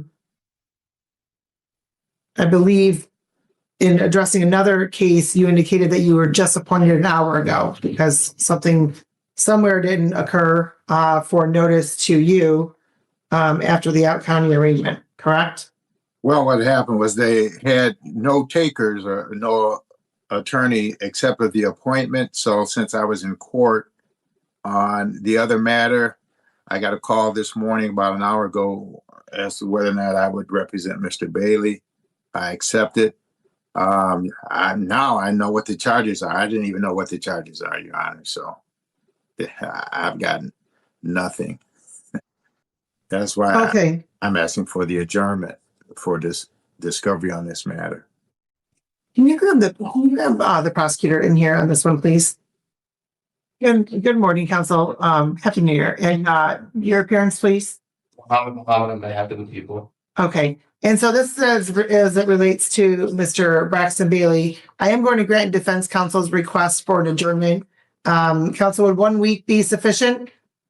Under circumstances, yeah, that would be the 15th. I did speak with the prosecution regarding the 22nd, but I'm able to accommodate the 15th, so I'd be asking for that date, if that's okay. All right. So we'll do the 15th. I am going to readdress bond because I have some serious concerns for the safety of the community and the victim as it relates to your client based on the allegations in the report. And I find it woefully inadequate for a $5,000 personal bond as it relates to this matter. Mr. Mohammed, do the people have any information regarding the complaining witness in this matter? I believe it's Ms. Henderson. I'm away from my computer, so I don't know if there's been contact with a victim advocate, but if I get 5 minutes, I can confirm whether or not there's been contact. Okay, that's fine. So counsel, let's recall this in just a few minutes so that the prosecution can review their file to see if there's been any contact whatsoever or anything. So just have a seat. We'll just recall this matter. Thank you. Thank you. Okay, we're going to recall the matter of Braxton Bailey 26-4. And appearance for the people, please. Good morning, Your Honor. Mohammed on behalf of the people. Thank you. And James Mr. Anderson. For Mr. Bailey. Thank you. And Mr. Bailey, your name for the record, please. Braxton Lepe. Okay, thank you. Okay, and Mr. Mohammed. Judge, we have not had any contact with the complaining witness from what I could locate in our rooms at this time. Okay. Counsel, does your client still reside at the house on Ray Street? In Your Honor, I was retained. I Okay. haven't had much contact with my client. Do you mind if I ask your client the questions Yes. directly? Yes, please, Your Honor. Sir, do you reside at the home on Ray Street? No. Okay. So I need you to write down where it is you're residing. And how old is the child that you and Miss Henderson have in common? I have 3 kids in common. Okay. And so where are those children? I have no clue. I haven't had any contact with my children since Christmas Eve. Okay. And so who are you staying with, sir? Right now, a friend. I'm not 100% on it.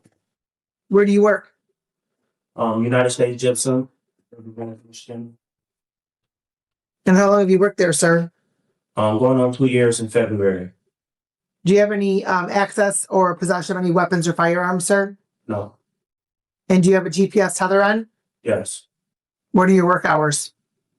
I do the swing shift. So 2 weeks I do 7 o'clock in the morning to 3 in the afternoon. And then the next 2 weeks I'll do 3 in the afternoon to 11 o'clock at night. And Mr. Mohammed, are you familiar with the allegations in this case? Yes. And the magistrate from the 36th District Court had ordered a $5,000 personal bond in this matter. And with some of the standard conditions, and then in addition, no possession or purchase of firearm or other dangerous weapon, no contact with Miss Henderson, not to return to the home, and a GPS tether, unrestricted. Those were the only conditions. And as I stated before, a $5,000 personal bond on these charges is woefully inadequate. And I am unsure as to what was taken into consideration in that regard. Do the people have any position on bond or conditions? Yes, Your Honor. The people were contacted for change the bond conditions to $20,000 cash with below 10%. Well, in regard to the GPS tether, we would request that it would preclude the defendant of being within a 5-mile radius of the complaining witness's home. Sir, you don't have any reason to go to Riverview, do you? No. Okay. Mr. Anderson, I know that you're recently retained. This is the first time I've seen this case as well.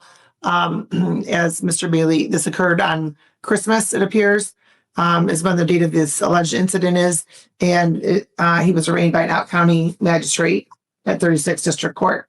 And so do you have any response regarding bond? Well, Your Honor, I do have concern that apparently there's been no contact between the complainant in this case and the prosecution's office since the charges were brought, which may suggest that the complainant is disinterested in continuing this prosecution. My client has already explained to the court how he is working. He is not living in the city. He's staying with a friend, and he has a tether. This is not a case where, I'll put it this way. It's not like the problem that he had was apparently between him and his significant other relating to the child or children. I believe that there are sufficient safeguards in place to ensure that my client is not involved in any illegal activity regarding the situation. So I'd ask that the court keep the bond the same, or at least make it less than $20,000 cash or 10%, because I truly believe the safeguards are already in place, Your Honor. Well, there are some very significant and extremely concerning allegations. And I understand that they're allegations. There's an allegation that a trash can was hit, is what was used to hit the victim. It's also alleged that your client choked the victim. It's also alleged he threw her out of a chair. Also alleged that he punched her, knocking a tooth out. So for those reasons, the court has serious concerns for the safety of the public, as well as Ms. Henderson and the minor children. While I will acknowledge that your client did appear in court as ordered to do, the court has an additional obligation to assess the safety of the victim as well as the community in regards to bond. The court has serious concerns for the safety of the victim, the minor children, and the community at large in this matter. And the court does find there should be a monetary bond of some sort in addition to additional condition that this court's going to put forth. Bond is going to be amended to $20,000 10% bond. You're not to have any contact with Michaela Henderson nor the minor children. Also, my understanding, the minor children were present during this alleged incident. Not to have any contact with any of the prosecution witnesses, specifically Thurman Holmes, Cassandra Holmes, and I believe, excuse me, just one moment. Tanya Lloyd is another witness. It appears the children are 3.5, 2.5, and 7 months. You're not to return to the home on Ray Street. You're not to return to the home of Ms. Henderson's place of employment if she's employed. You're not to possess or consume any alcohol or drugs that are not prescribed. You're not to possess or have access to any firearms or weapons. You're to have a GPS tether through the Wayne County Jail, which you currently have. You're not to return to the city of Riverview. Yes, sir. What is it you'd like the court to know? All of those facts are false. Sir, that's something that your attorney is going to defend you on and put forth and advocate on your behalf. Thank you. I have what I have before me. I have serious concerns. And I will also note, that there was, follow-up medical attention as well. What time did we pick on the 15th? I don't know if we did. 8:45. 8:45 a.m. next Thursday. Thank you. There's a copy of your amended bond conditions as well. Thank you, Your Honor. Thank you. You're gonna go this way with the officer, sir. Let's go off the record. Okay. Is that still Mr. Doherty? Mr. Doherty? Oh, Yes, can ma'am. you put this in the file for Mr. Bailey? Okay, you're all set. Okay, thank you. Thank you. Have a good day. You just said. Black with the. So we can't, I thought you were just like being comical. Okay, Mr. Bell, please remove your hood. Which one? The last. All right, we're on the record in the matter of the City of Wyandotte versus Christopher Bell, 232179. And appearance, counsel? Morning, Your Honor. Neil LeBlanc here on behalf of Christopher Bell appears via Zoom from the lockup. Mr. Bell, can you hear us? Please state your name, sir. Christopher Bell. All right, thank you. And today is the date scheduled for the arraignment, as your client is in custody since he had blown us off for a couple of years. Somehow he's now in custody. So as to the arraignment, counsel. Yes, my client waives the formal reading, stands muted to the charge. Court will wait the formal reading, enter plea of not guilty for purposes of the arraignment, schedule this matter for pretrial on January 21st. 10:15. 10:15 a.m. And counsel asked to bond.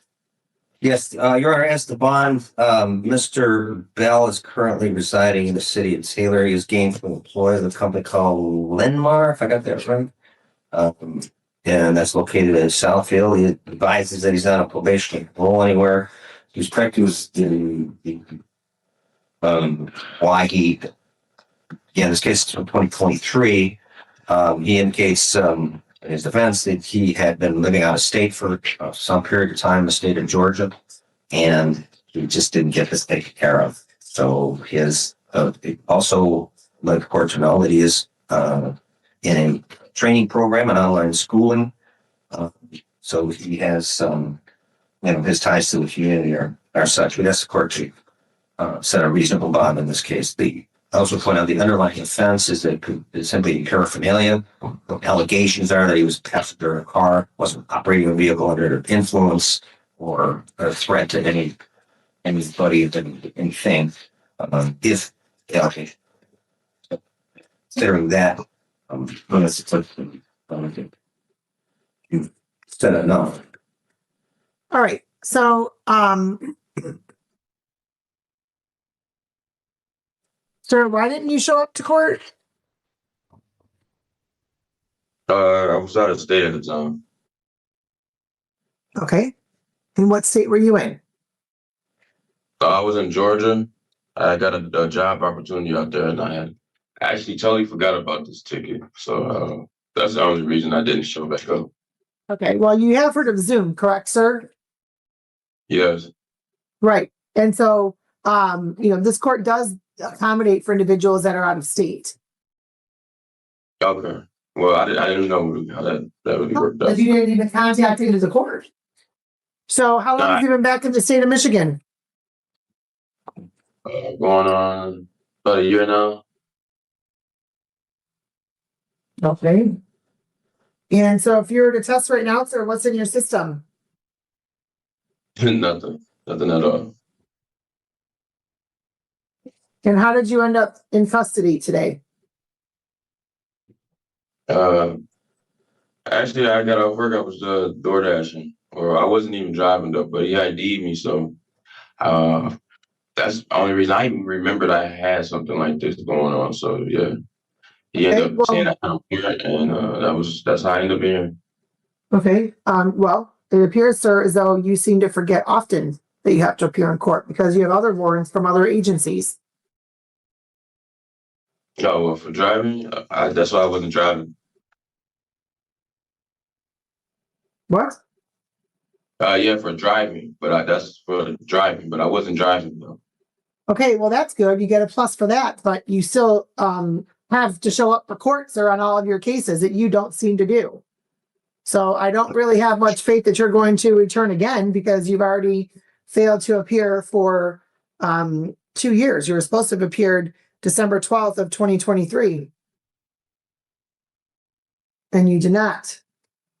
No, I would have, Your Honor, if I was in Michigan. I mean, I would. Sir, I just said you didn't have to be in Michigan. If you were out of the state before you even came to court to begin with, you could have contacted us to appear via Zoom. You didn't do that. You seem to ghost any court. You seem to ghost the number of courts that you need to appear in.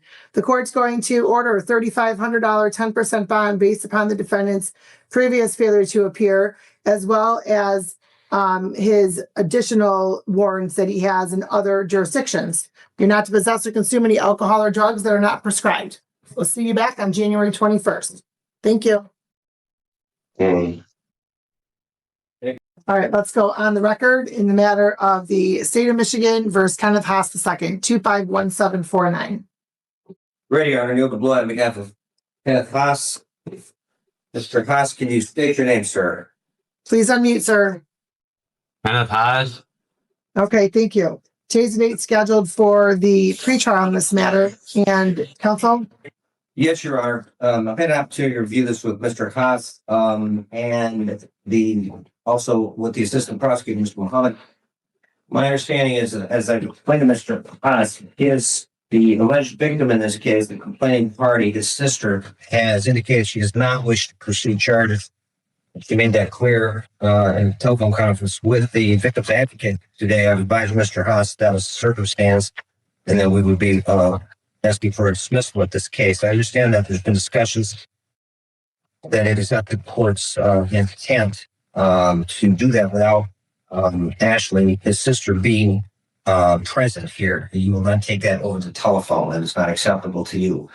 Mr. Haas is not aware of that. I'm just informing with this.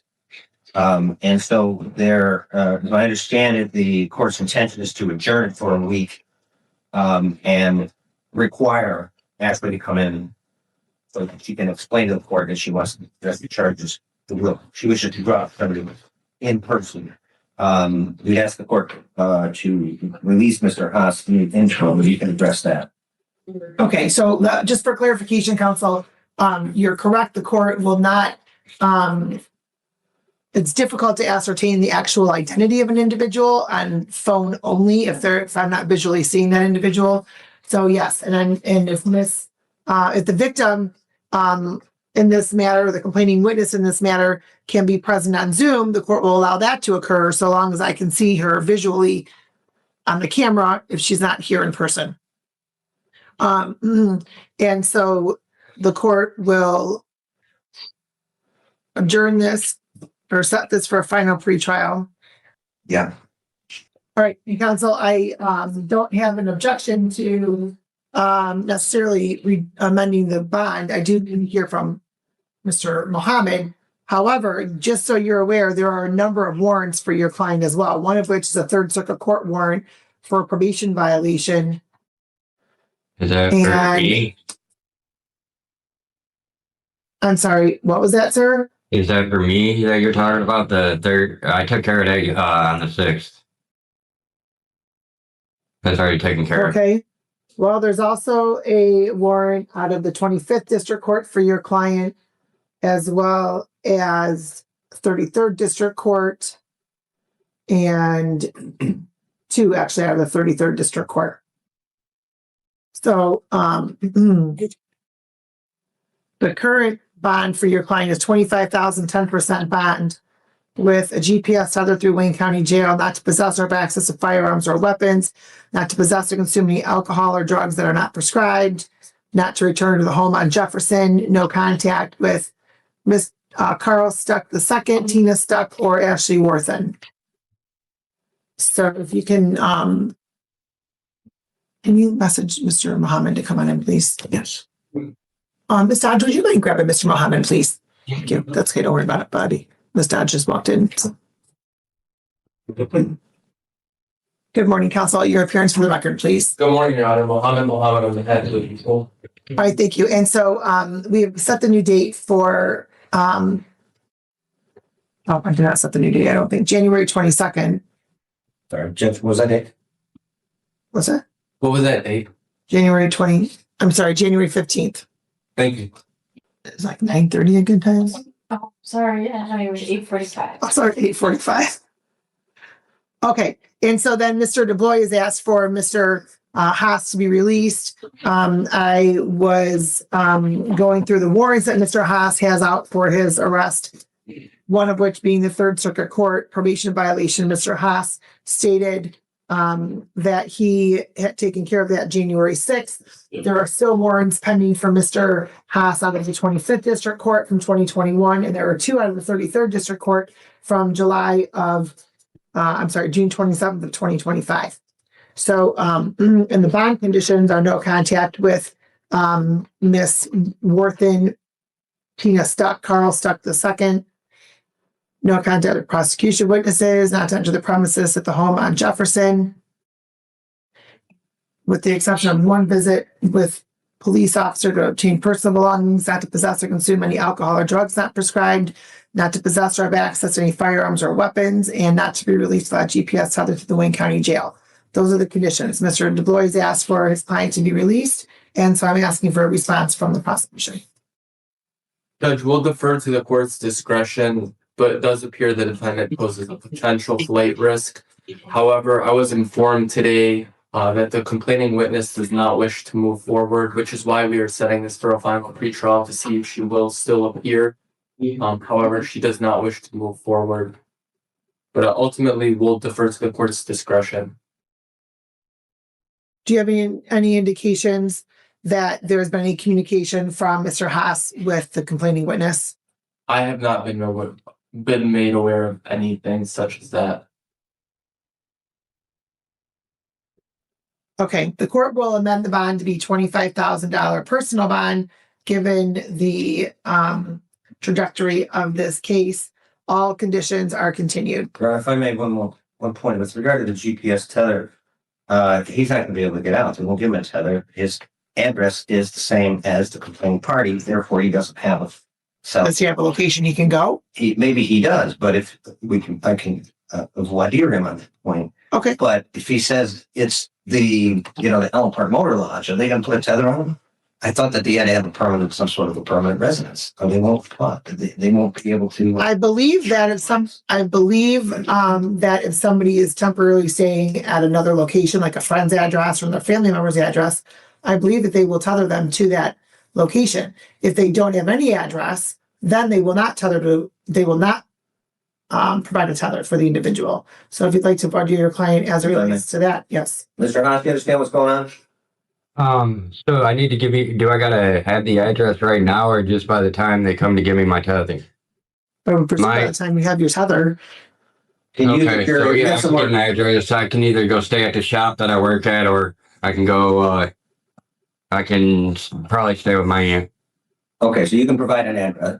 You can provide an address, correct? Yes. Okay. Okay. All right. Thank you. Okay. You're welcome. So We'll see you back next week. I'm on bond for you guys now, right? If I understood that right? Personal bond. You don't have to post any cash. All right. Thank you. You still have 33rd District Court warrants and 25th District Court warrants to handle. Yeah, I'll take care of them through the week. That'd be great.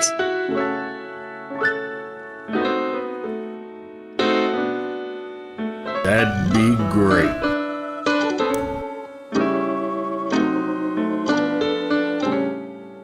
Ladies and gentlemen,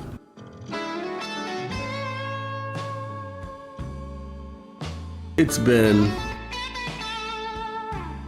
one of the greatest pleasures of the week presenting these selections of the daily docket from today. I do want to let you know that a lot of interesting stuff also happened in Judge Simpson's court, so we'll be looking forward to some of that come Saturday. I do have some of that already marked out, ready to cut and put together for interesting Saturday show. these were not all the cases that I saw today, but these were just some of the more interesting. A lot of these guys had a lot of, shall we say, bona fide excuses, know what I'm saying? Kiernoth, Lady Wolf, Purple Freud, what did I just say? Purple Fraud? Oh my God. Marty, bro, Felix, everybody who was in chat tonight, thank you so very much for hanging out, showing up. It's been amazing. Know what I'm saying? Know what I'm saying? I don't know what I'm saying. I actually do know what I'm saying. I'm saying we do this every single night of the week, and tonight is just one of those, and tomorrow will be another one. Come on by, Same Wolf Time, Same Wolf Channel. Still no memberships, Wixom, because this is all kind of free. You know what I mean? Free for you. It takes a lot of time for me, but still, I do appreciate all of you being here to participate and hopefully enjoy the presentations that I have to put together on a daily basis. Ladies and gentlemen, I am your lone wolf Foosel. I am your curator. I am your host for these here productions. And I will be back next time. You are all special to me, and I'll see you later. That's all I got. That's all I got, kids. That's it. All that's left is a real cheesy Ferris Bueller Day Off reference. That's all there is. Maybe some dancing wolves. Good night, ladies and gentlemen. Good night. I've just got to get all my stuff ready, and I think we're just about there. We'll see you later. I'm your lone wolf Foosel. Peace out.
Tonight's cheesy outro message is sponsored by all of you crazy and wonderful kids.